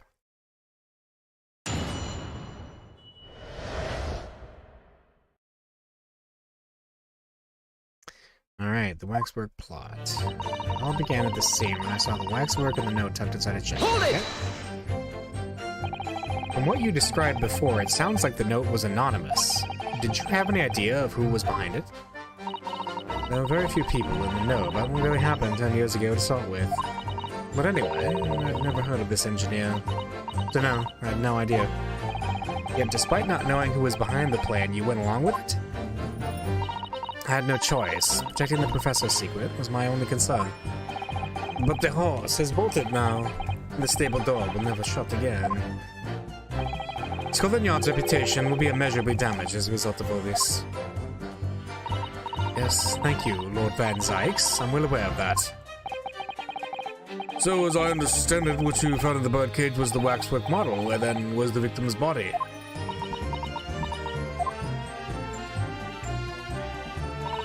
The actual body of the victim, as indicated in the notes and instructions, was beneath the experimentation stage. Alright, let's talk about that. So you knew about the special construction of the stage used to carry out the trick then? It was quite obvious what had happened with the victim and the waxwork. And you switched the two over, didn't you? In other words, you recorded the victim's body as having been discovered in the Crystal Tower and the waxwork? I wrapped it and sent it by carriage to the specified address at the specified time. And why were you given such directions? Presumably so it would be recovered by Drebber and returned to Madame Tuspel's. I see, and then you put the birdcage back on the experimentation stage? Yes, although someone obviously made a mistake about which cage should go where. I thought I'd made it perfectly clear to the team, but still. I suppose you were focused on the victim's body, that being a more important detail.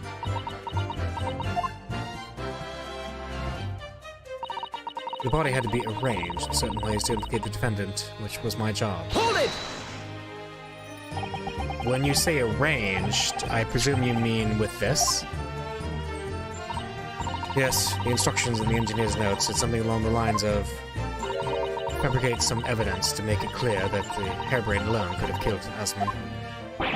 So, you mean that was your doing?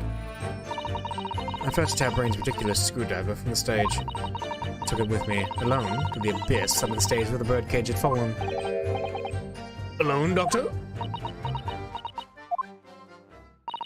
I didn't feel it would be appropriate to involve anybody else in that particular part of the deception. Why did you pause there? Is that true? There was a void under the stage where I found the birdcage lying in the dirt.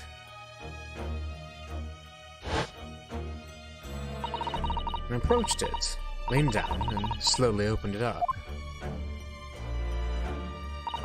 Then, I took the screwdriver in both hands and plunged it into the man's chest. Alright, hang on just a second. I want to look at the picture of the... I mean, there is a knife wound in his chest. That's true. Okay.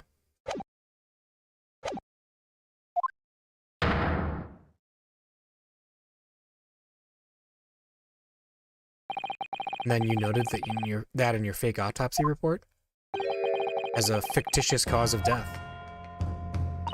Exactly. So the actual cause of death was... Yeah, what was the actual... The trauma resulting from the 30-foot drop. My word. What is it, Mr. Sodom? Something about Dr. Sai's last statement is playing on my mind, that's all. Yes, mine too. Dr. Scythe, there's really no need to shout. I can hear you perfectly well. The defense calls for you to add what you just said to your formal testimony. Oh? Which part? What I want her to supplement her testimony with is... what she did to the victim. The real cause of death is pretty obvious, but what... yeah. How you stabbed Mr. Osmond in the chest, that part. Fine, if that's what you want. There's really no need to point. The prosecution concurs. Oh, and the prosecution points as well.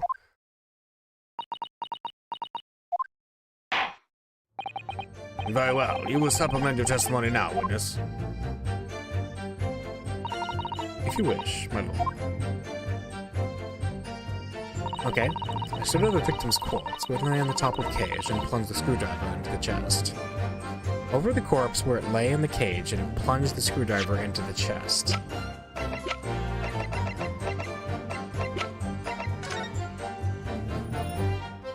Okay. The photographic print, it shows an apparent stab wound.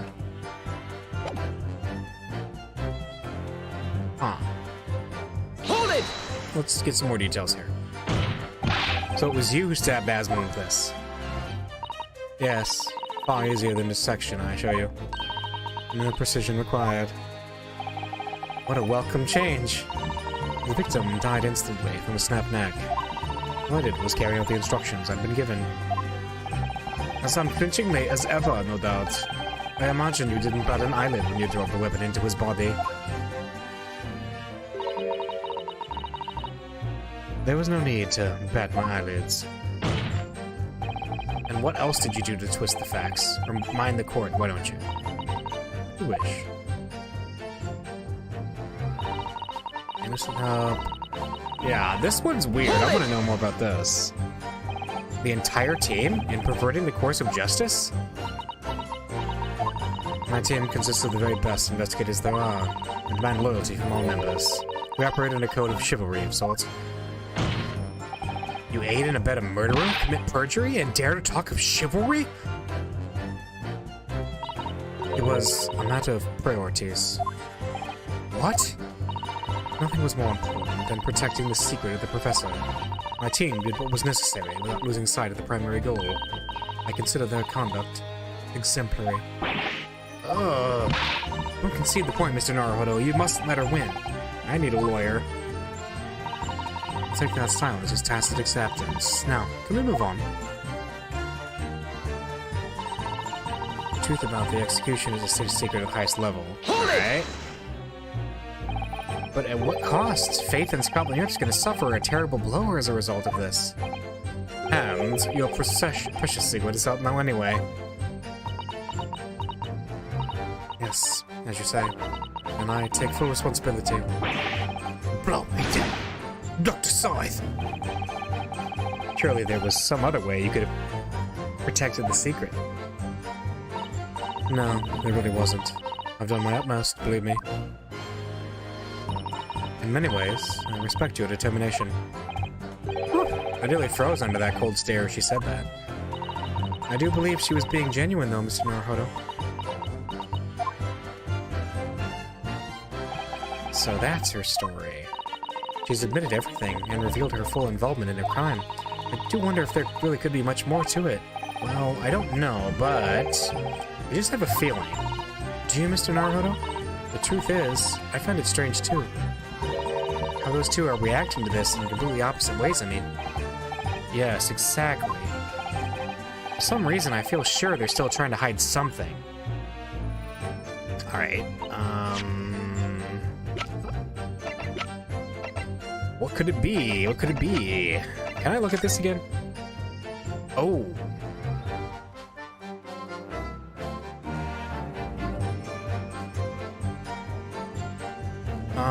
Wait. So if he's laying down and she stabbed him, why is the blood, like, going down like that? I guess that's the only thing I can think of. Indicated nose was beneath. Would lay and punch. Okay. Lay. Would lay in the cage. But if that's the case, it wouldn't. Yeah, I don't think it would do that. Let's see. Objection! Yeah, we did it. I've got a nasty feeling that this inconsistency points to an extremely uncomfortable truth. What on earth is the matter, Counsel? Have you lost your tongue? Well, this is new music. I apologize, my lord. Dr. Scythe, in that last statement of yours, there's just one point that seems to defy explanation.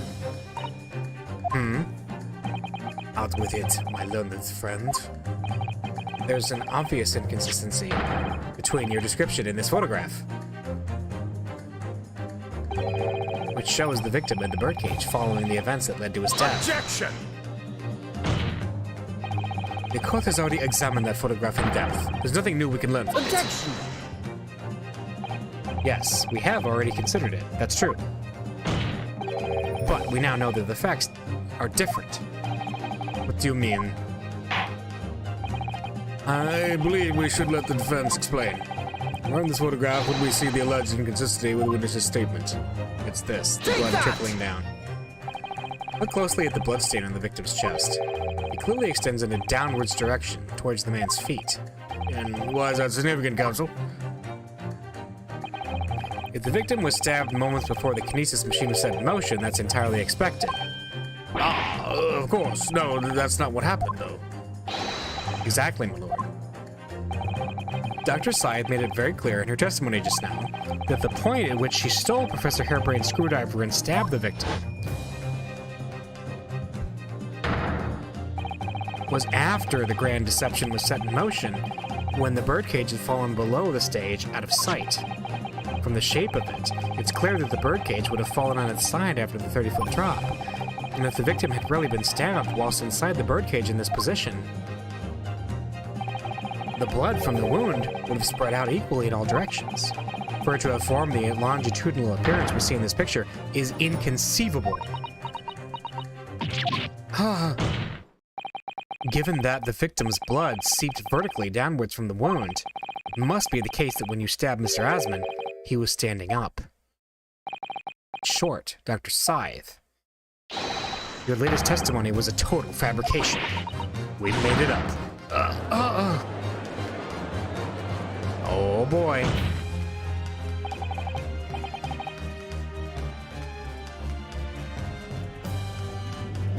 I knew it, I was right. Now I've identified that contradiction. There's only one way to explain the facts. We've all been under a great misapprehension here. What? What sort of misapprehension? Oh my gosh, did he... Wait... Did he survive the fall, and then when he got up, she stabbed him? Is she the actual murderer? Dr. Scythe, you claim you were coerced into helping Mr. Drebber as a result of the note he left in the waxwork. You claim that you made changes to the scene of the crime to implicate the defendant. And you claim that you authored a fake autopsy report to cover your tracks. But one of those claims is an out-and-out lie, because the question of what the bloodstain really tells us has only one possible answer. If that is the case, what is it, man? Counsel, you've clearly struck upon a revelation. Now tell the court what it is. Which part of Dr. Sai's story is shown to be a lie by the contradiction in her testimony? The stabbing of the victim. The answer is very simple if you consider the sequence of events. If, when the victim was stabbed, the blood from the wound seeped downwards as it did, we can be sure that the victim must have been either sitting or standing upright at the time. But as you rightly pointed out, the birdcage would have fallen on its side when it fell beneath the stage. Yes, it would, which tells us that the victim must have been in that position of his own accord. Objection! That's impossible. The man was dead, remember? No, that is the misapprehension. Yep, I knew it. Well, I didn't know it, but I just hit it now. Like, yeah, he wasn't actually dead. When the birdcage fell from the ground, it must have hit with considerable force. Yeah, he was alive. He survived the fall. But Mr. Asman didn't die in the fall. Yup. He probably lost consciousness for a while, but when he came round, he got to his feet to climb out of the cage. Just as Dr. Scythe appeared.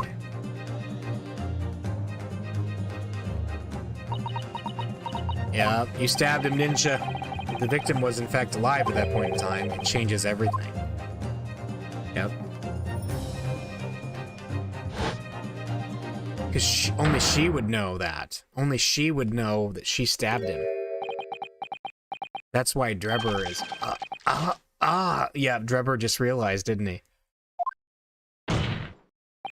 Mr. Odiasman's killer wasn't the defendant, Professor Albert Harebrain. Nor was it the mastermind behind the stage trickery, Mr. Enoch Drebber. It was you, Miss Dr. Courtney Scythe. Yeah. Oh boy. Order. Could this possibly be true? You've been taking me for a fool. It was you, was it? You killed him. You hoped that by admitting to be an accomplice in Mr. Drebber's scheme, the trial would end, before you were accused of a far worse crime. Cold-blooded murder. Would you shut up? You're so desperate now, you're making all this up, as if I would do something like Objection! that. I assure you, the defense is not desperate, Doctor. Mr. Naruhodo has established the facts using evidence and logic alone. Logic? Don't make me laugh. Your logic has a gaping hole in it. What do you mean? I thought it was obvious. A motive, boy. You're lacking a motive. What possible reason would I have to kill Mr. Asman? Asman was involved in a number of criminal activities, from coercion to theft to murder. There is no known connection to Dr. Science there. I'm rather relieved to say it does seem somewhat far-fetched. True, there's no obvious motive, but there's still something in the back of my mind. I feel sure I've seen something somewhere that hints at why the coroner might have done this. Alright, what could we have seen?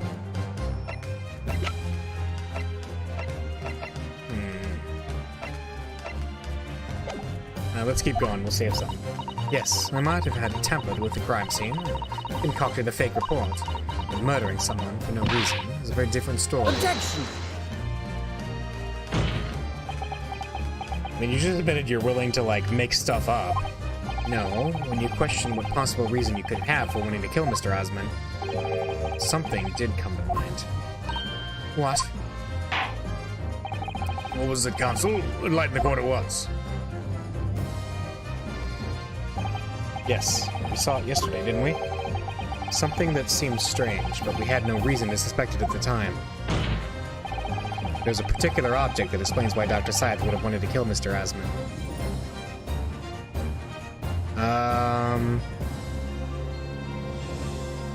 Oh yeah, she was all weird about her scalpels, wasn't she? Yeah. Scalpels. It's a scalpel. Or rather, scalpels. Did you say scalpels? It would appear that word has struck a chord, Doctor. You... come out with it. It was yesterday when we visited your laboratory. Look at this big, thick book here. Ah, it appears to be an accounting ledger. It's a record of the forensic investigation team spending, I think. That's right. Oh, yeah. Because she was spending tons and tons of money on scalpels. She was being blackmailed, wasn't she? Huh? What is it? It's clear that the team purchases various equipment and supplies on a monthly basis, but... well, one entry seems rather strange. Really? In what way? They're buying 500 scalpels every month.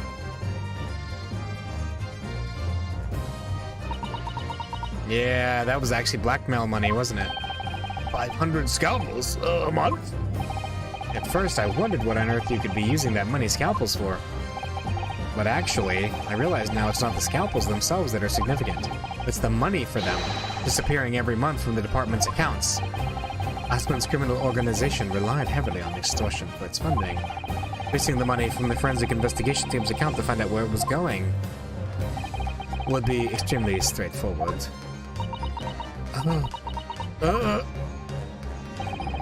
10 years ago, when Mr. Asman was still a journalist and wrote this article about Mr. Drebber, he may well have stumbled upon information as he was researching the story. Information relating to Dr. Sai's darkest secret that he would use to rack money from her for the next decade. The darkest secret? Good lord, you mean... I don't know what happened on the night of that execution 10 years ago, but clearly the opportunity to rid yourself of that menace was too tempting to pass up. So in the end, you weren't coerced at all, were you? You did it entirely of your own free will. You stabbed Mr. Aspen in the heart with all your might. To silence the blackmailer who knew your dark secret forever. You'll never understand. None of you. What we've had to keep covered up all these long years.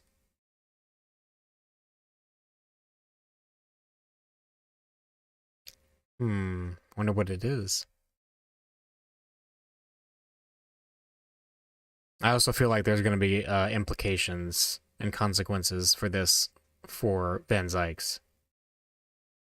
He's been pushing the envelope for a while now. There's very little of the machine remains after it was ripped apart by the bomb. The truth of this case can never be properly established unless you speak out. And if you decide not to, it's very possible that Courtney Scythe will escape punishment for her crimes. Please, sir, own up to what you've done, and tell the court the truth about what happened. 10 years ago, you told the truth, and you were robbed of a bright and successful future as a result. I can certainly understand your bitterness, and your consternation now. However, this is surely the chance you've been waiting for, to sever the hold that fate's hand over you all these years. Super high voltage instantaneous kinesis? I mean, really?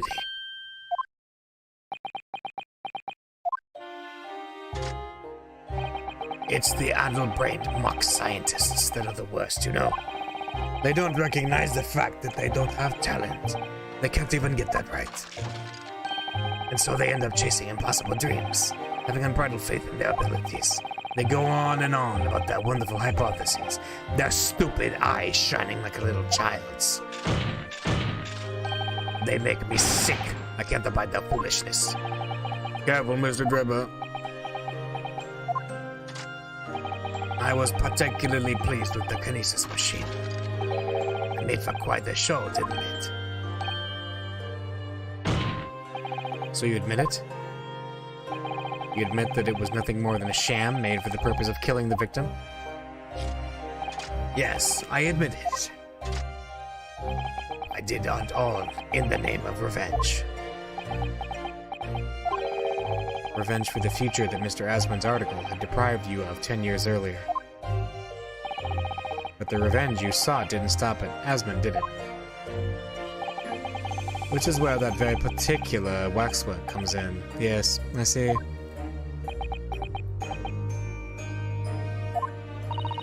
The condemned convict that you saw rising from the grave and locate cemetery 10 years ago. If your account of those events was all true, then obviously Scotland Yard couldn't afford to. Even if it meant discrediting a bright young man and crushing any future career he might have had. So your plan required that you abduct that particular waxwork model in order to exact your revenge on Scotland Yard as well. Or on Dr. Science, to be precise.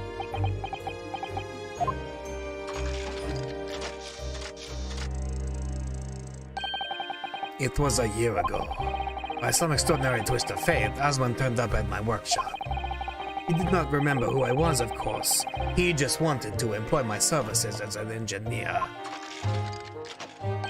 And he happened to have a paper with him. An article on the front page caught my eye about the coroner who'd handled that bogus autopsy being appointed head of a new forensic team.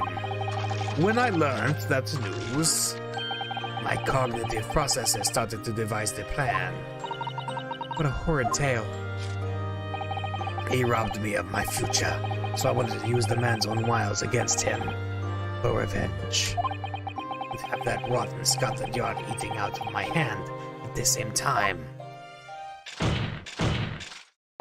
I wanted them all to suffer the same humiliation I had to suffer. Okay.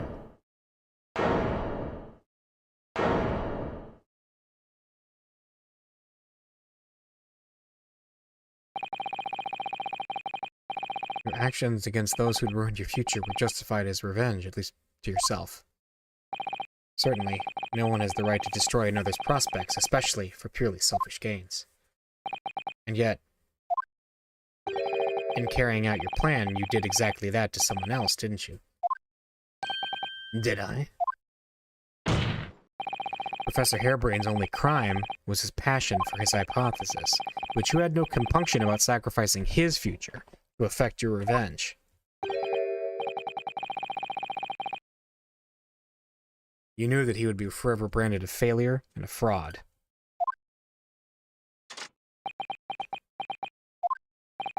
Perhaps life treated you unfairly 10 years ago, and others' mixed conduct left your life in tatters. But remember this, your own actions resulted in exactly the same thing for another perfectly innocent young man.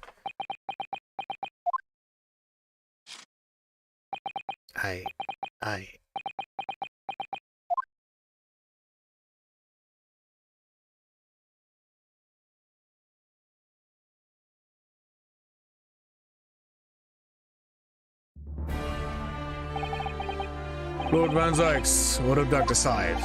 An immediate warrant for her arrest has been granted, and she's been remanded in custody, my lord. I presume she will face trial in the coming days, along with Mr. Drebber. A most regrettable situation indeed. She's made great contributions to the profession over the years. Really is a hard truth to swallow. However, that is a topic for some future occasion. For now, Professor Harebrain. Yes? It seems there was a great deal more to your experiment than you realized. However, I think we can assume now that all the sordid details have been brought to light. This has been a very long and profound trial. But I'm pleased to say, you're absolved of all guilt. This whole experience has taught me a very great but painful lesson.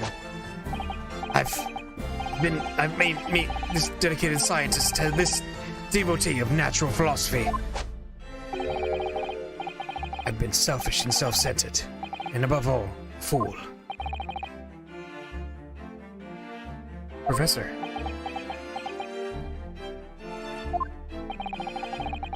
I've spent my life thinking of nothing but research. Misguidedly believing that I could do whatever I set my mind to, despite my lack of talent.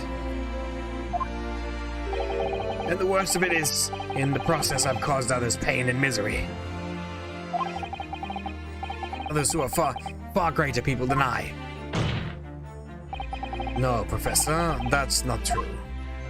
What? Don't tie yourself with the same brush as Drebber. What happened was his doing, and his alone. This outcome is his fate, not yours. You're not to blame, in any way. Lord Van Sykes. And the derision with which he referred to you earlier, calling you a fool. Talentless even.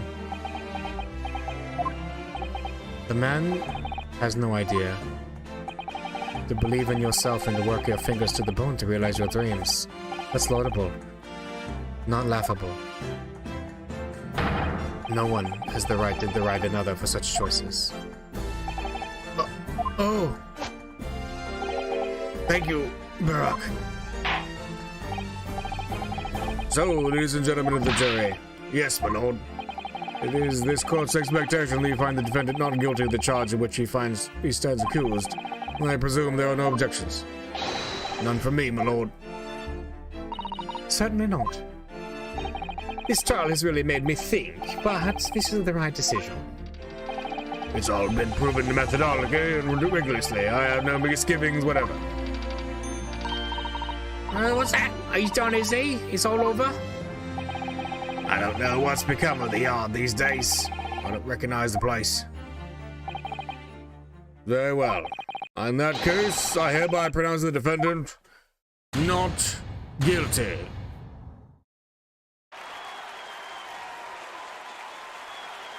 Yay!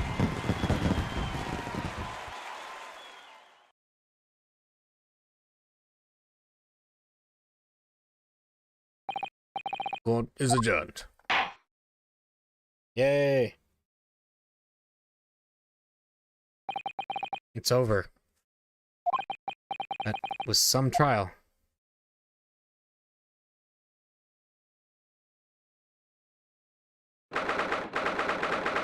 October, 4:43 p.m. The Old Bailey, defendant's antechamber. Professor, what a splendid outcome, isn't it? Oh, it is it? Congratulations, Professor Hairbrain. Mr. Naruto, Mr. Zato, I truly, beside myself with gratitude. How can I ever thank you enough? I'm just glad it's all been cleared up, that you realize you were just caught up in a bad situation.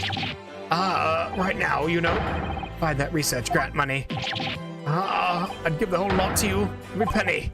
Well, that's very kind, but I'm just a student, so we don't need any financial reward. Your acquittal is more than enough.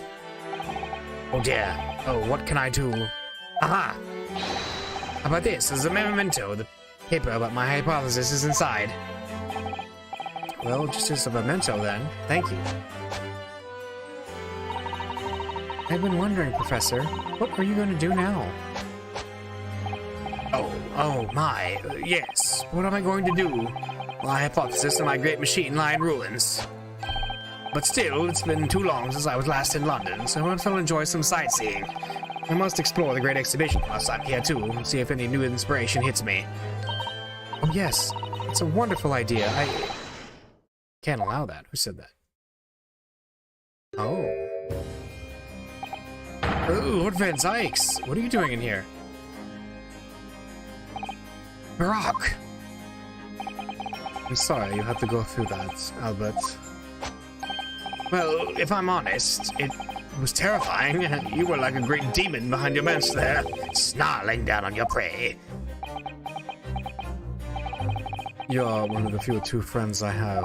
I couldn't leave it to anybody else to handle the prosecution. Or the defense. Sorry? Or the defense? Did I just hear that right? I always knew that you had my best interests at heart. Don't worry. How about you show me around while I'm here in town? It's been a long time since we left university, and we have a lot to catch up on. Listen, Albert. In a few days, your acquittal will be made official. When that happens, you must head straight to Dover. I'll accompany you. What? From there, you'll cross the channel and make your way back to Germany. I've already purchased the tickets. But no, hold on a minute, Barack. What about the Great Exhibition? This is the chance of a lifetime for me. I want to look around. No sightseeing, Albert. Give up on the idea. Sometimes it's hard to see any warmth in those eyes, Barack. Lord Van Sykes. What's all this about? It's the Reaper. Unnecessary precaution. Yes, I think I understand. You do? Well, Iris told me that when you meet Lord Van Zykes at his office some days ago, he asked how Mr. Natsume was doing. Yes, that's right. I remember being surprised at the time and thinking it was nice of him to ask. The point is, Mr. Natsume is still alive and well, even though it's been more than 6 months now since he stood trial with the Reaper as the prosecutor. Right, because Natsume, like...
When the trial reached its conclusion earlier, I thought to myself, yes, it's time. Time for you to come face to face with this hideous monster. I borrowed the key for the mask from the proprietress of the Waxwork Museum. So see for yourselves now. Confirm it with your own eyes. The truth that's been hidden this past decade.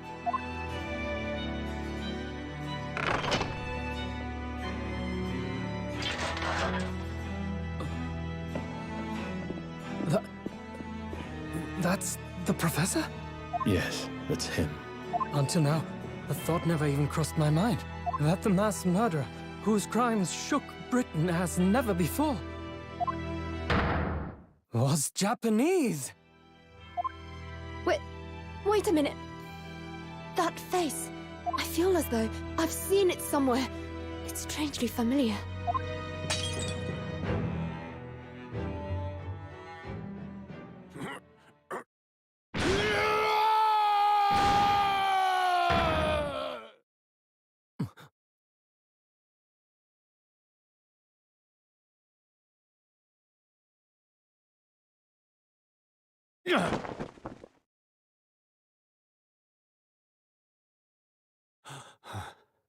Father. What? Father?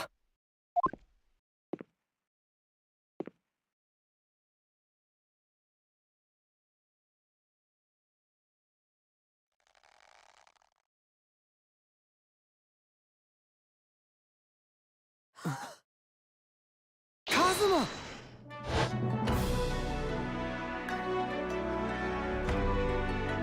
My best friend, Kazuma Asogi. After a whole year, finally his memories returned.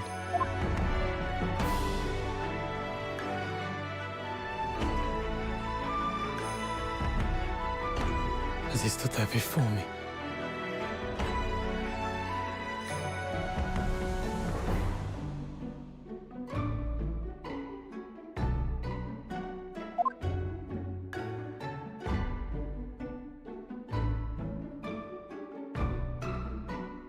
Ryunosuke.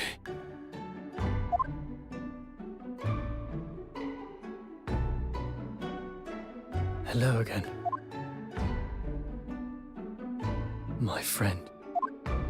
Kazuma-sama! Judicial Assistant Mikotoba.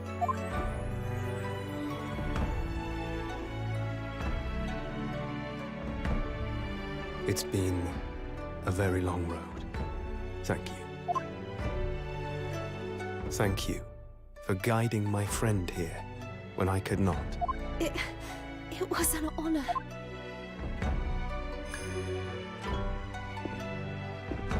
I knew you wouldn't die that easily, Kazuma. I owe you thanks, too, for taking good care of that in my absence. Oh.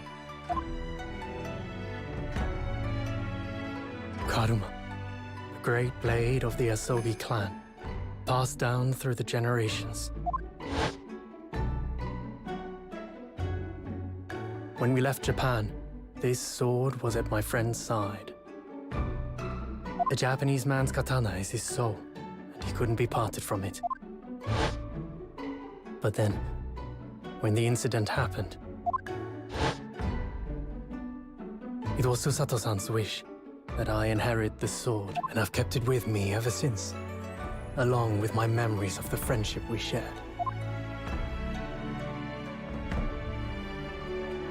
With this by my side, I always felt that you were watching over me somehow.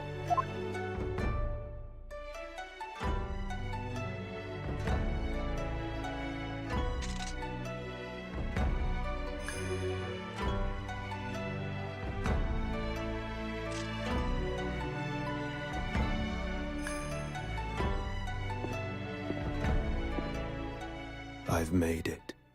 At last. Father. Are you saying... Surely not. You mean, you knew all this time? I'm looking at it. But... I still can't believe it. This mass murderer is Kazuma's father.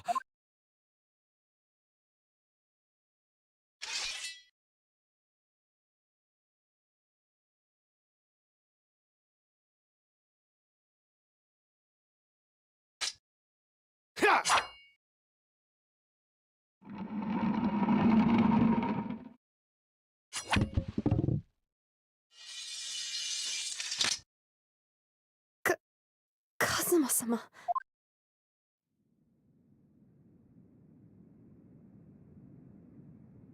Ryunosuke, we have much to talk about. But now is not the time.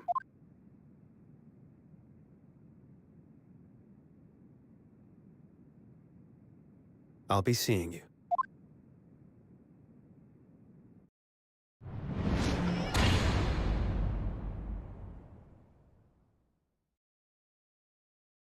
That's all Kazuma said. Before he turned and left us there, in the courtroom.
For a brief moment, my great friend had returned, only to disappear again all too soon. But in that fleeting encounter, something stirred. Something that had been dormant for a long time, as if great wheels had been set in motion. I could almost hear them creaking into life. In some ways, it was the end of a chapter, but in many, it was the start of a new one.